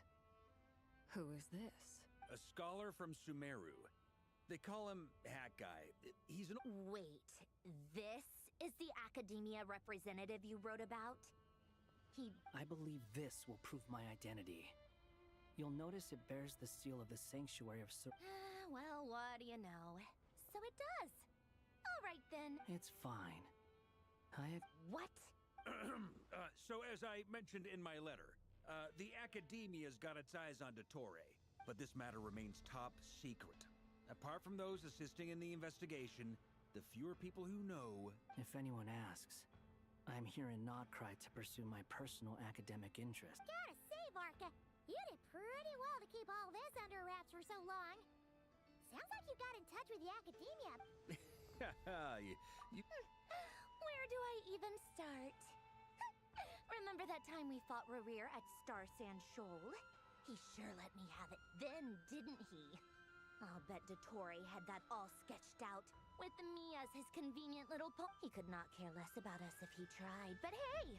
Does Dottore really strike you as the sort who values his relation? Fair point. Which is why I always keep my guard up whenever he starts making suspicious moves. To that extent, our motivations align. On top of which, I consider you trustworthy people. Now, back on topic. In the wake of the Reikir of Solnari episode, Sandrone and I grew suspicious about Dottore's complete inaction during the entire affair. So we tried to find out what he'd been up to, but unfortunately... He never lets anyone in on his plans. The more he cares about something... Indeed. Perhaps he believes that by keeping a low profile, he can avoid trouble. But that... Yeah, I mean, he's been researching the ancient moon's remnants. And he's been trying to get his paws on the moon marrows. Only an idiot would believe he doesn't have something more With this in mind, I returned to Snezhnaya and relayed my thoughts to Her Majesty the Tsaritsa, entreating her to have him recalled. That's pretty direct. Did the Yes. I made it abundantly clear that the Fatui's business in Nodcry is almost concluded, and we do not need 3 harbingers in this territory. Accordingly, Dottore has returned at her orders. I imagine he is continuing with experiments, which no one besides he would ever have any interest. Common sense might mean nothing to him, but he's not stupid. He knows that no good can come from opposing the Sori. Smarts alone won't get him all the way. He needs the Rooster's resources and Regrator's Mora, both of which the Tsaritsa can strip from him by waggling a finger. But doesn't he have a track record of publicly following orders while going against them in private? He probably has it down to a fine art by now. Wouldn't put it past him. We worked together on a research project once. Only briefly, but it was enough to show me that we're fundamentally different. He has no interest in doing things methodically, stage by stage. The only similarity we share is that once we set our minds on doing something... Oh, we definitely saw some of that in your battle with Rerir. You got... Ugh, do not... Then I believe we all concur. Dottore. Fantastic. Now this is turning into a whole day of unpleasant memory. Are you talking about the moon marrow stuff? He also strikes me as the kind of person to disregard experimental regulations, ruin all the equipment, and go way over budget. Then leave the first person he can find to deal with the fallout. Exactly. This one time, he was running some high-temperature experiment and the substance exploded. But does he care? No. He orders his... That gas was poisonous. If I hadn't been there, who knows how... And after all that, he left while I was still cleaning up after his mess. What a waste of time. The nerve! You've been bottling that up for a while, huh? Hat guy, I must say, you seem... Thank you, Lady Harbingers, for providing such valuable information. Wait, what? You're welcome to join if... Ugh. Just when Paimon thought he'd finally mellowed out. He makes quite the impression. I'll say. I've met tons of headstrong people, but... Anyway, back to the main agenda. Barca. Yeah. We're working on building a connection between her and this world. I've actually asked her that question before, but she said she didn't know. As far as I recall, she was never dispatched by Her Majesty to claim a gnosis, or that Tsaritsa's plans had long contained a place specifically for... I always thought that was weird. What could she do that the rest of... Knowing what we do now, it's probably something related to Kavaki. More than likely. When she first arrived, Columbina would often go to Her Majesty, but Her Majesty always gave the same reply. The time has not yet come. The Tsaritsa has summoned a beautiful blind maiden to be a harbinger, giving her the 3rd seat by virtue only of her enchanting. It was a dumb and stupid rumor. And what happened after? I imagine she stopped. She no longer seemed to care why she had been recruited, and Her Majesty never gave her any missions. So she just... For my part, I was busy. So busy, and that she had long been used to a life of other people claiming she was needed. When I just felt that having a place to stay would cost me something, and so I waited quietly for the... And on the other end of that spectrum, you had me. Someone once told me that I had the lousiest work and the toughest luck. I forget who said it. But you've done your job exceptionally well all this time. What is it? Something... That makes sense. Nothing screams you are needed like you're... Well, good luck with it. But if you ask me, I'm just so used to it now. After all the arguments we've had, I can't be bothered. Nor I. Sandrone.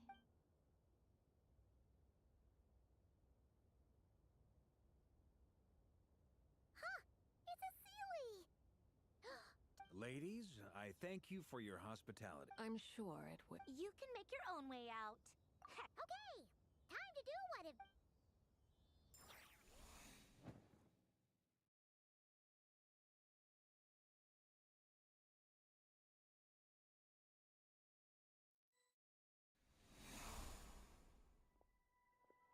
here you are.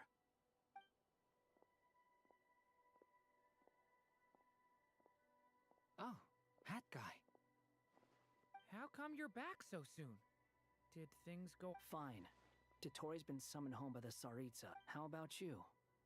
Any progress with the investigation? Unfortunately not. We've tried everything.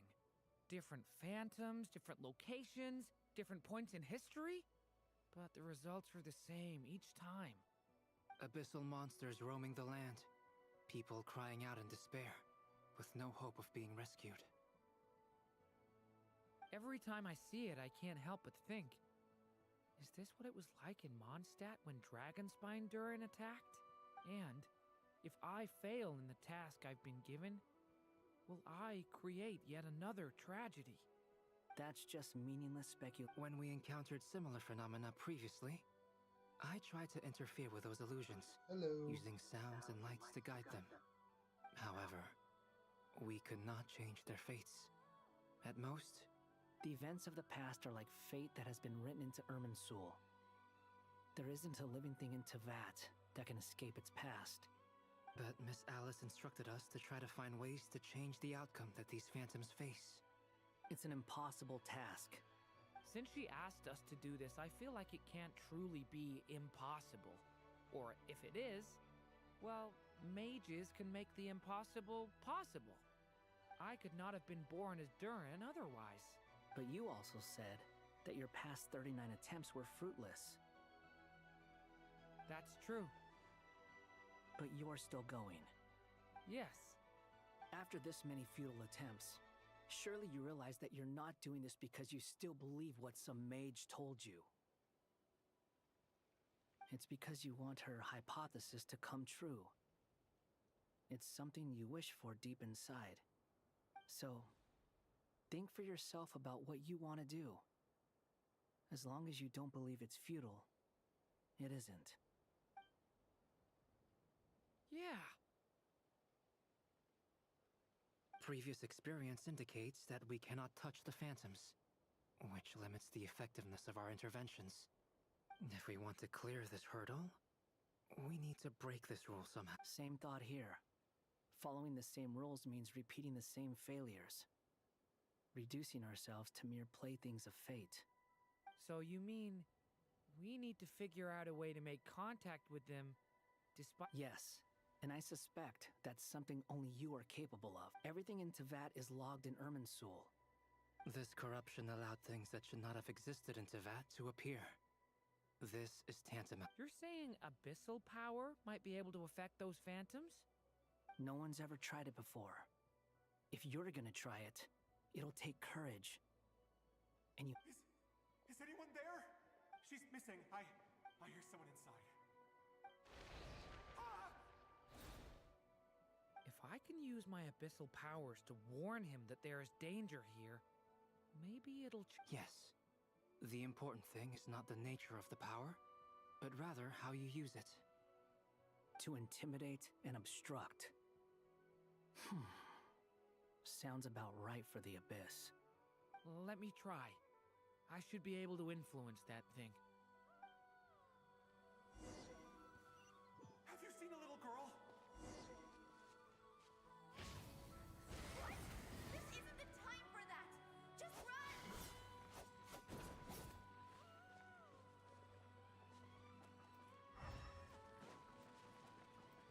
I hear someone inside. Spargana? Are you in there?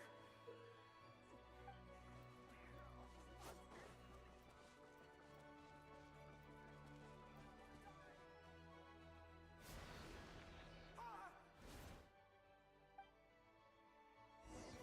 Have you seen a little girl?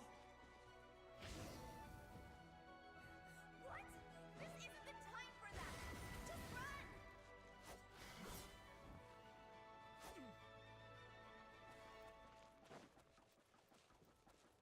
I hear someone inside. Spargana? Are you in there? What is this? Looks dangerous. I should get out of here.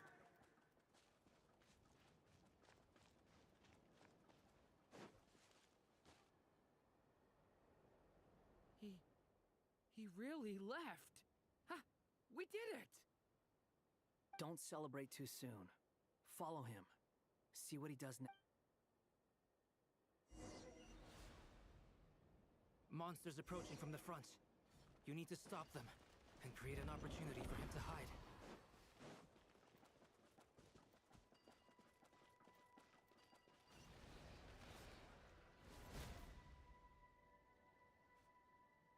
Help me!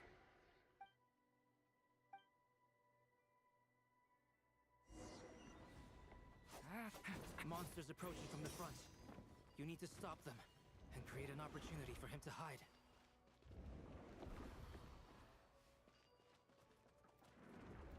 No! There's monsters ahead!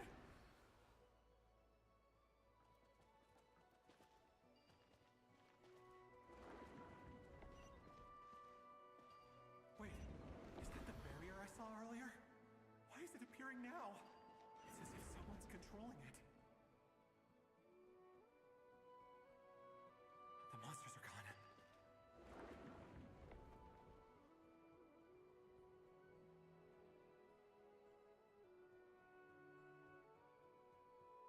The barrier's gone too. Anyway. Quickly.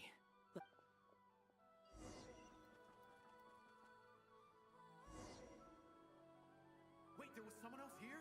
Don't go any further. We've got anti-monster traps laid out everywhere. But my daughter must just be up ahead. I have to go. This way's blocked.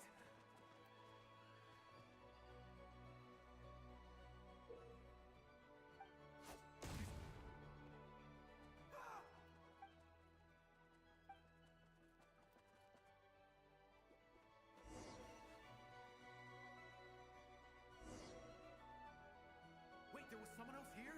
Don't go any further. We've got anti-monster traps laid out everywhere. But my daughter must just be up ahead. I have to go. This way's blocked.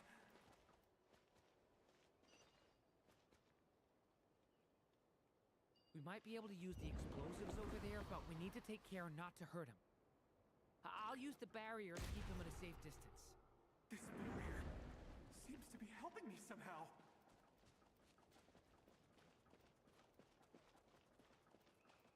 Hey, hey, wake up! Oh, no good. Gotta keep moving ahead.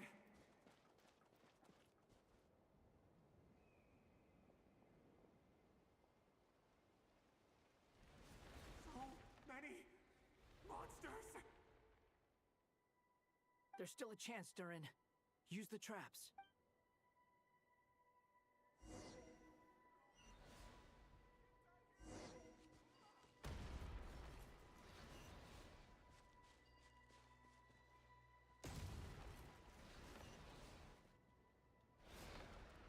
Help me!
This is a new development. I've never seen this happen before. We might just be able to save this person.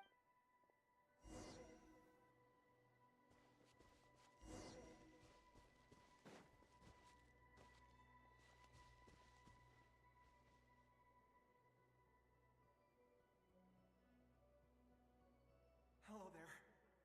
Have you seen my daughter? Spargana's her. Get out while you still can, you fool. But I can't just leave her here. Sorry. We should... Okay, if I do find her, I'll get her to shelter and come back for you. Don't bother. What's that noise? No, if he goes inside, he'll be walking into a trap. Let's try this once more. This time we...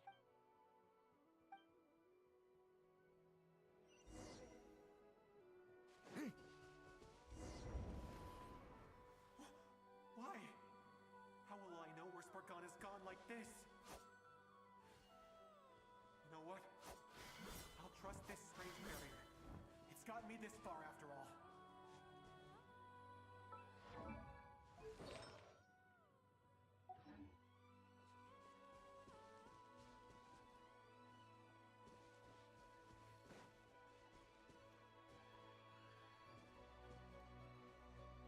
Spargana, are you there?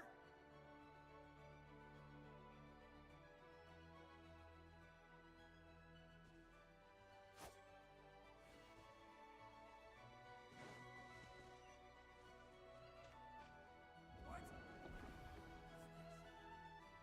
Hey! Let us out!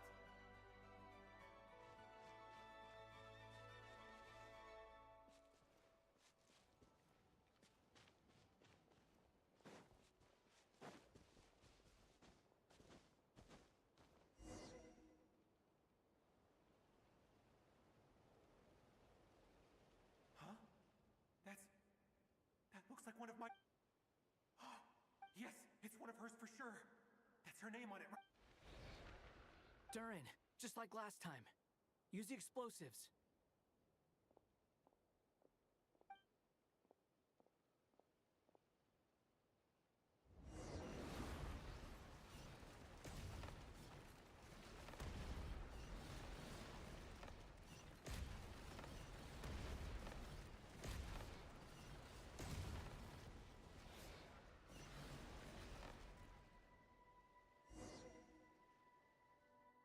It won't work. There's not enough left. If he makes it in, he'll die, but then this clue could be the key to him. It might not be the only one. Better he misses that clue. I guess so.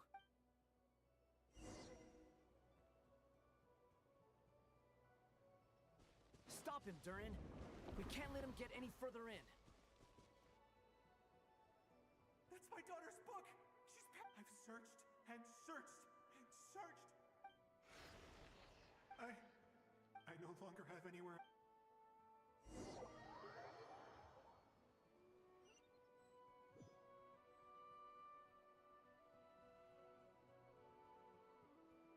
I'm sorry.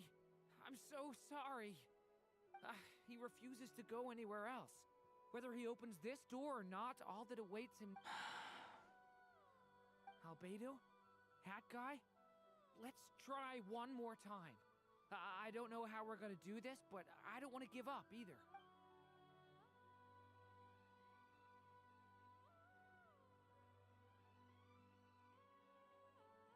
Why am I here?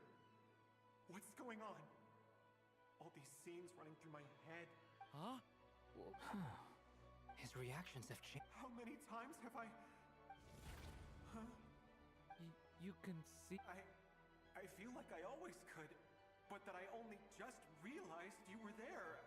I'm sorry, I don't know how to describe what I'm feeling.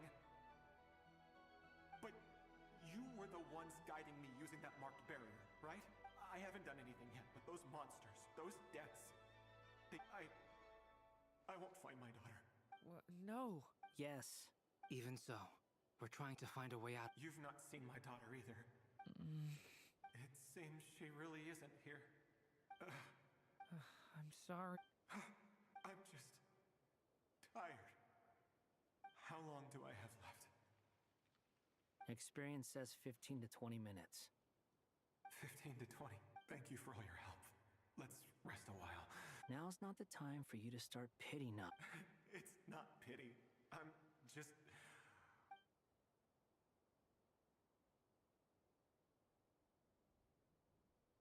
You say you're from Mondstadt, yes? A place with windmills? And you're from Sumeru, where they've built an academy? Yes. It seems you've never heard of either place. Those names are unknown to me, I'm afraid. I have, but I heard that it was destroyed in the distant... I see. That was where my... I've never heard that name. Then what about Salvindagnir? I have seen that name on stone tablets on Dragonspine. But I'm afraid the only things left... I see. Sure enough, there was no way to turn this around. I'm sorry. I was the one who asked to chat, but it seems like we're too many ages apart. There's barely any common ground to start from. It's all right. We did hear something new, at least. From how you speak of your lives, things must be going all right for you, I guess. They are. Mondstadt is a place of freedom and happiness.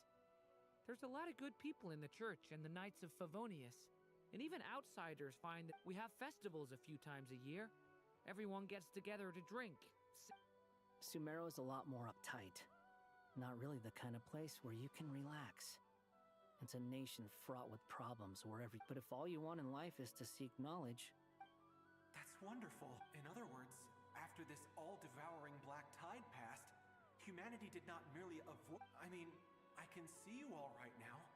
That must mean the future isn't a total... That's true. Well, time's almost up. Let's part ways, I think. The chances are slim, I know, but I'd like to spend these last few minutes looking for Spargana. May we meet again. Well, or not, most probably.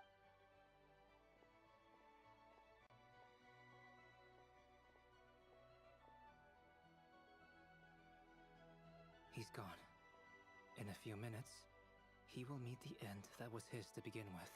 The ending of this tale did not change. But I believe that we've just made the most progress we have. May your wishes come true. If... Hat guy. You've never talked about your past. It seems... Would you be willing to tell me about it? I mean, sometimes it's better to get things out in the open. I know about Albedo's past. Our experiences are very similar, and he created me. As for you, you're my first friend, and you've witnessed every step I've taken. But either way, I mean, we're still best friends. But if I knew more about you... I've told you about myself. And what did you do before? Prepared for the entrance exam? All right. If you really don't want to talk about it... I was a puppet built from the branches of a white tree.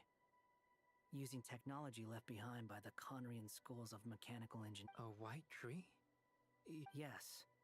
A branch of Irminsul that was once connected to the main tree. So you had a human create... Yeah. But my creator abandoned me after deciding that I was a failure. After that...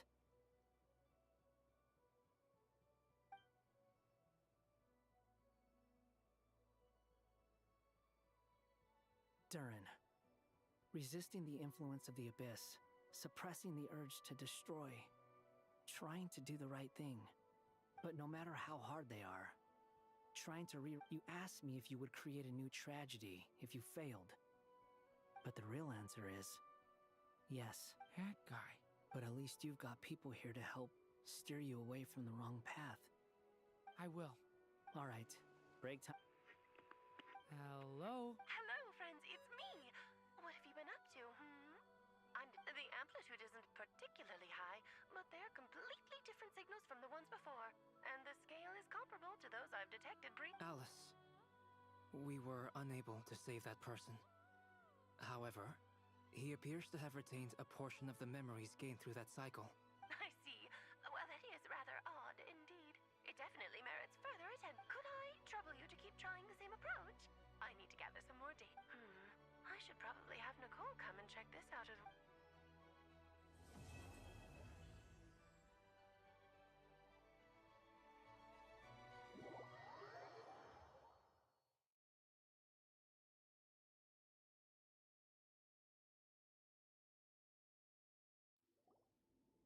There you are. I was worried you might stop to collect treasure chests opened by the Seelie along the way. It would have taken you so much longer to get here. I am delighted to see that you understand what takes priority, and that you're Okay, I'll try and keep it short. My senses are telling me... Oh, cool! Woo! Patience. This was a sanctuary of great importance to the Hyperborean. Oh! Like the place that housed the Eternal Moon's Marrow? Alright then. I was planning to start with some background on the invention of these techniques. Remember what you were saying about priorities? Fine. Simply put, we need 3 human Think of it as a test from the 3 moon goddesses to see if the entrants are qualified, with the most recognizable qualification being Kuvaki. Pretty sure Lauma would ace that test. I also have no doubt that the moon... Therefore, the most feasible method is not so much to follow the rules. I've done some research, and it turns out the mechanism is rather crude. We'll simply need humans to... I'm with you so far. How do we get the Kuvaki in them? The easiest way would be So we're going to... Precisely. There are other methods, but... Sorry? Does the... No, that's not it. Oh, what is it? It's about Moon Prayer Night. I figured out a way for Kutar to join in the festivity. But as Paimon said, we need to have our priorities straight. Oh, okay. Anyway, is this really... If you think that's dangerous, wait till you hear the other methods. I'd be more than happy to go through them if you'd like. There are several... No need, we're good. Very well. Kuvaki transfusion it is. Now, it would be rash to simply infuse the Kuvaki and hope for the best. If the body rejects it, the reaction can be quite severe. The symptoms are similar to another condition that some people living here suffer from, known as congenital Kuvaki sensitivity. So, before we execute our plan, I will perform a simple test of my own to see who is compatible and who is... Once that is done, we will have to complete the resonance process as rapidly as possible. The participants must remain stationary while the Kuvaki circulates and bonds with them, and they mustn't eat or drink anything. What? No. That's some hardcore fasting. They'll all be monks by the time... 3 days. Oh, that's so long! Can we... Fasting? What are they talking about? Really? Haha, count me in 2. 3. Miss Nicole has made it clear that this is the easiest way. The way I see it, there's nothing else to... Yeah, you're right. In that case... Then we'll start with you first, Traveler. Please step...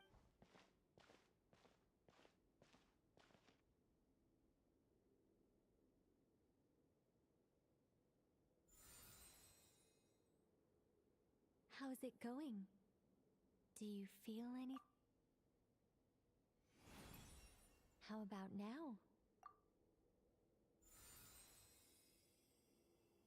And now?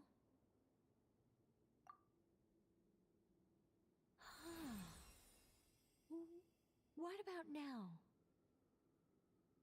You guys, it's not a competition. All right, I'm officially impressed. Even as it's like I summoned a giant stone titan to arm wrestle you, and your arm hasn't even moved an inch. In my last attempt, I infused 5 times the amount of Kuvaki required. Yes, safe to say, compatibility. You're next, Mr. Varka. Sure. All right, I'll start where we left off. 5 times the required Kuvaki dose. Whoa, whoa, whoa. Hey, wait a minute. How's it go? No, not great. I kind of want to puke. Feels like I've been drinking too much. A few bottles of wine, then a big stein of dark horse. You think this is funny? I just lost to a young lady in an arm wrestling contest. My apologies. I'll lower the... Oh. How's it going now? I'm not as dizzy as last time, but I can still... In that case, you wouldn't be an ideal choice, Mr. Vark. Okay. Let's go ask some of our other friends.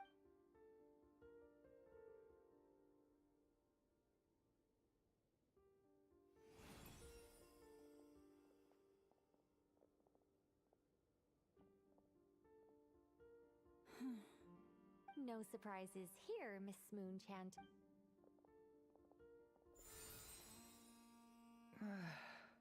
I'm getting... Shame. Whoa! Time itching. Allergic reaction. Huh? Well, are you... The Hexenzirkel is an organization that cares for and protects children. We will not have them do danger.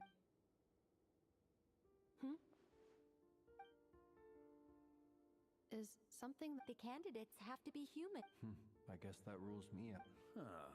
Everyone except the Moonchanter got beaten.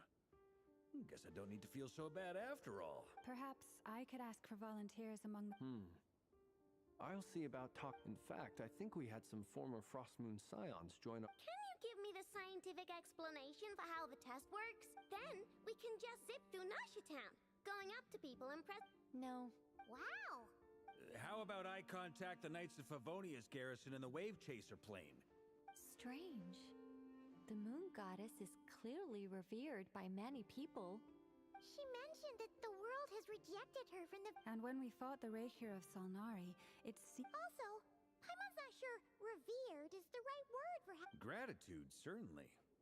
For my... It's basic reciprocity. She helped us. Yeah. Even though she looked like she didn't care.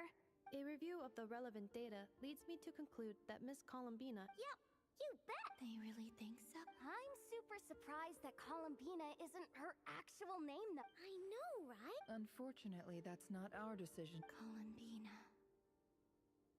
That was the code name the Fatui gave me. But it also came up in the song I heard when it put.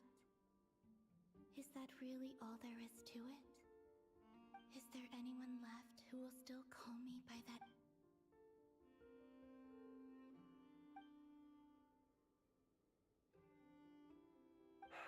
Moon Prayer Night is getting closer by the day. Then allow me to try. Huh? What are you doing here?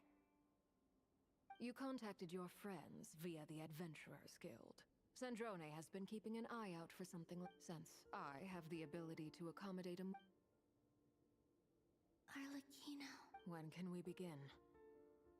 I see. We can begin right away.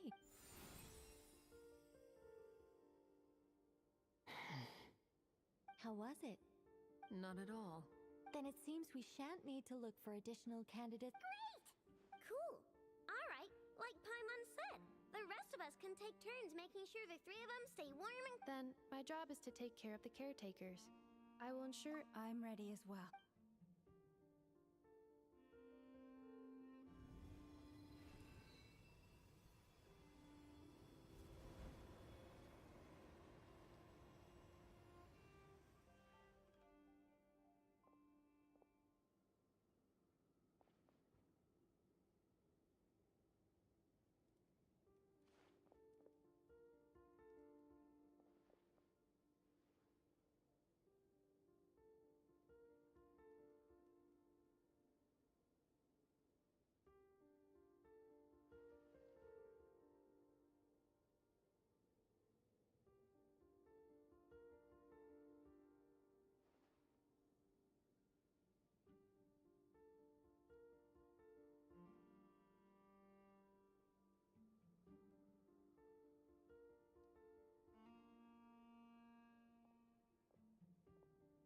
The work is done.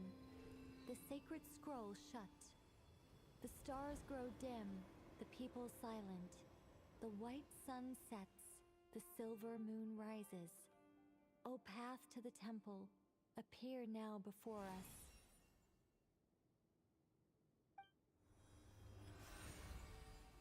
Wow! So that's what all this is about. Come, let us enter.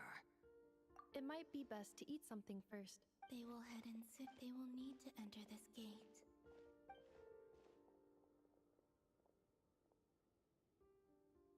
Huh? I cannot pass through. It has been 3 days. Can I really?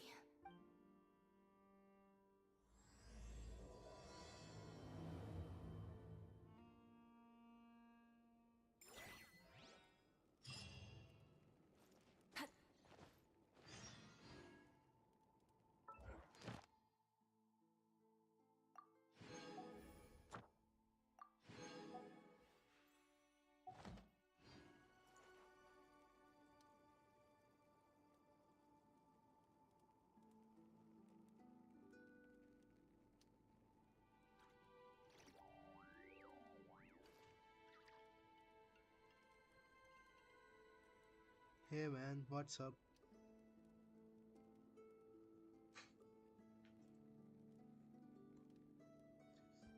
Many insects have a compulsion to follow the light, and humans are the same.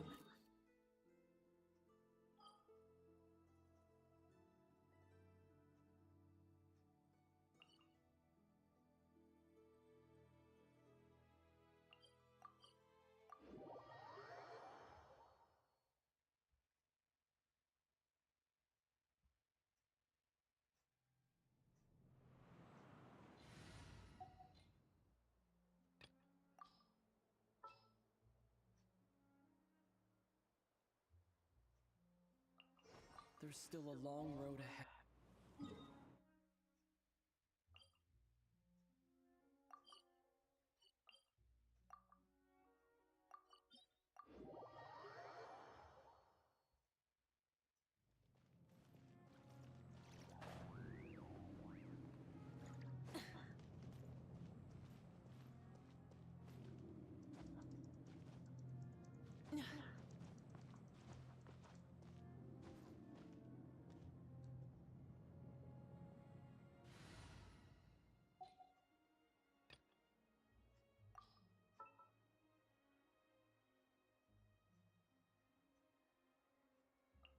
The threads of your fate lie in my hands. This is how it must be. Come on, please, Durin, please. Come home.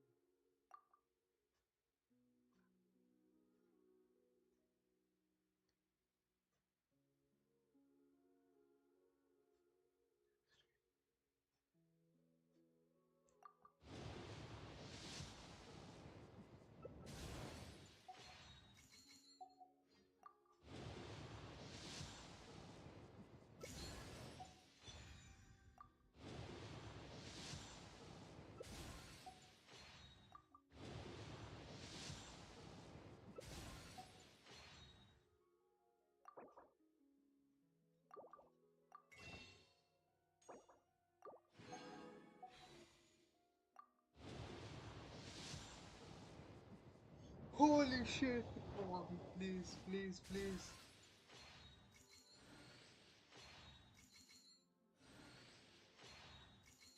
Come on, Durin.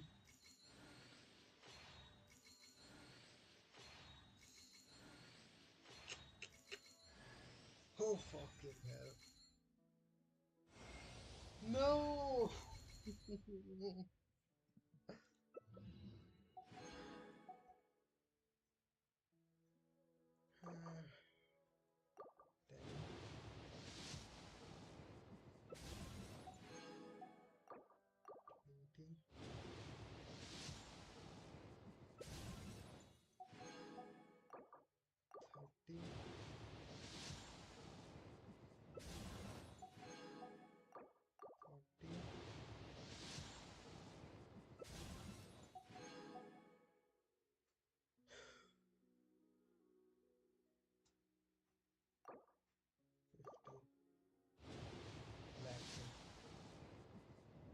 Black 50.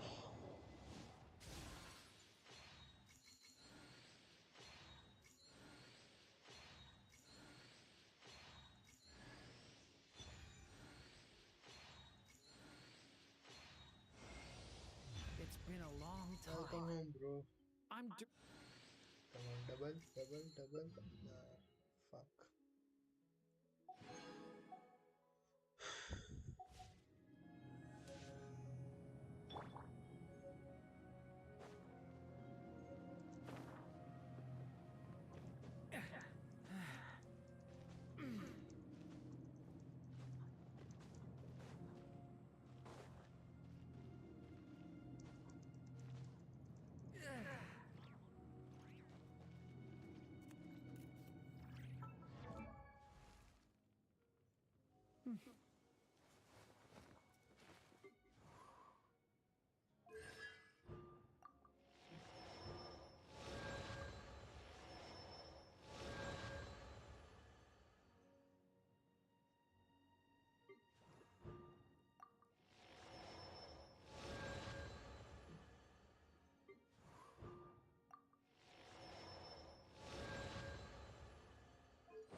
Well, thanks for sticking by.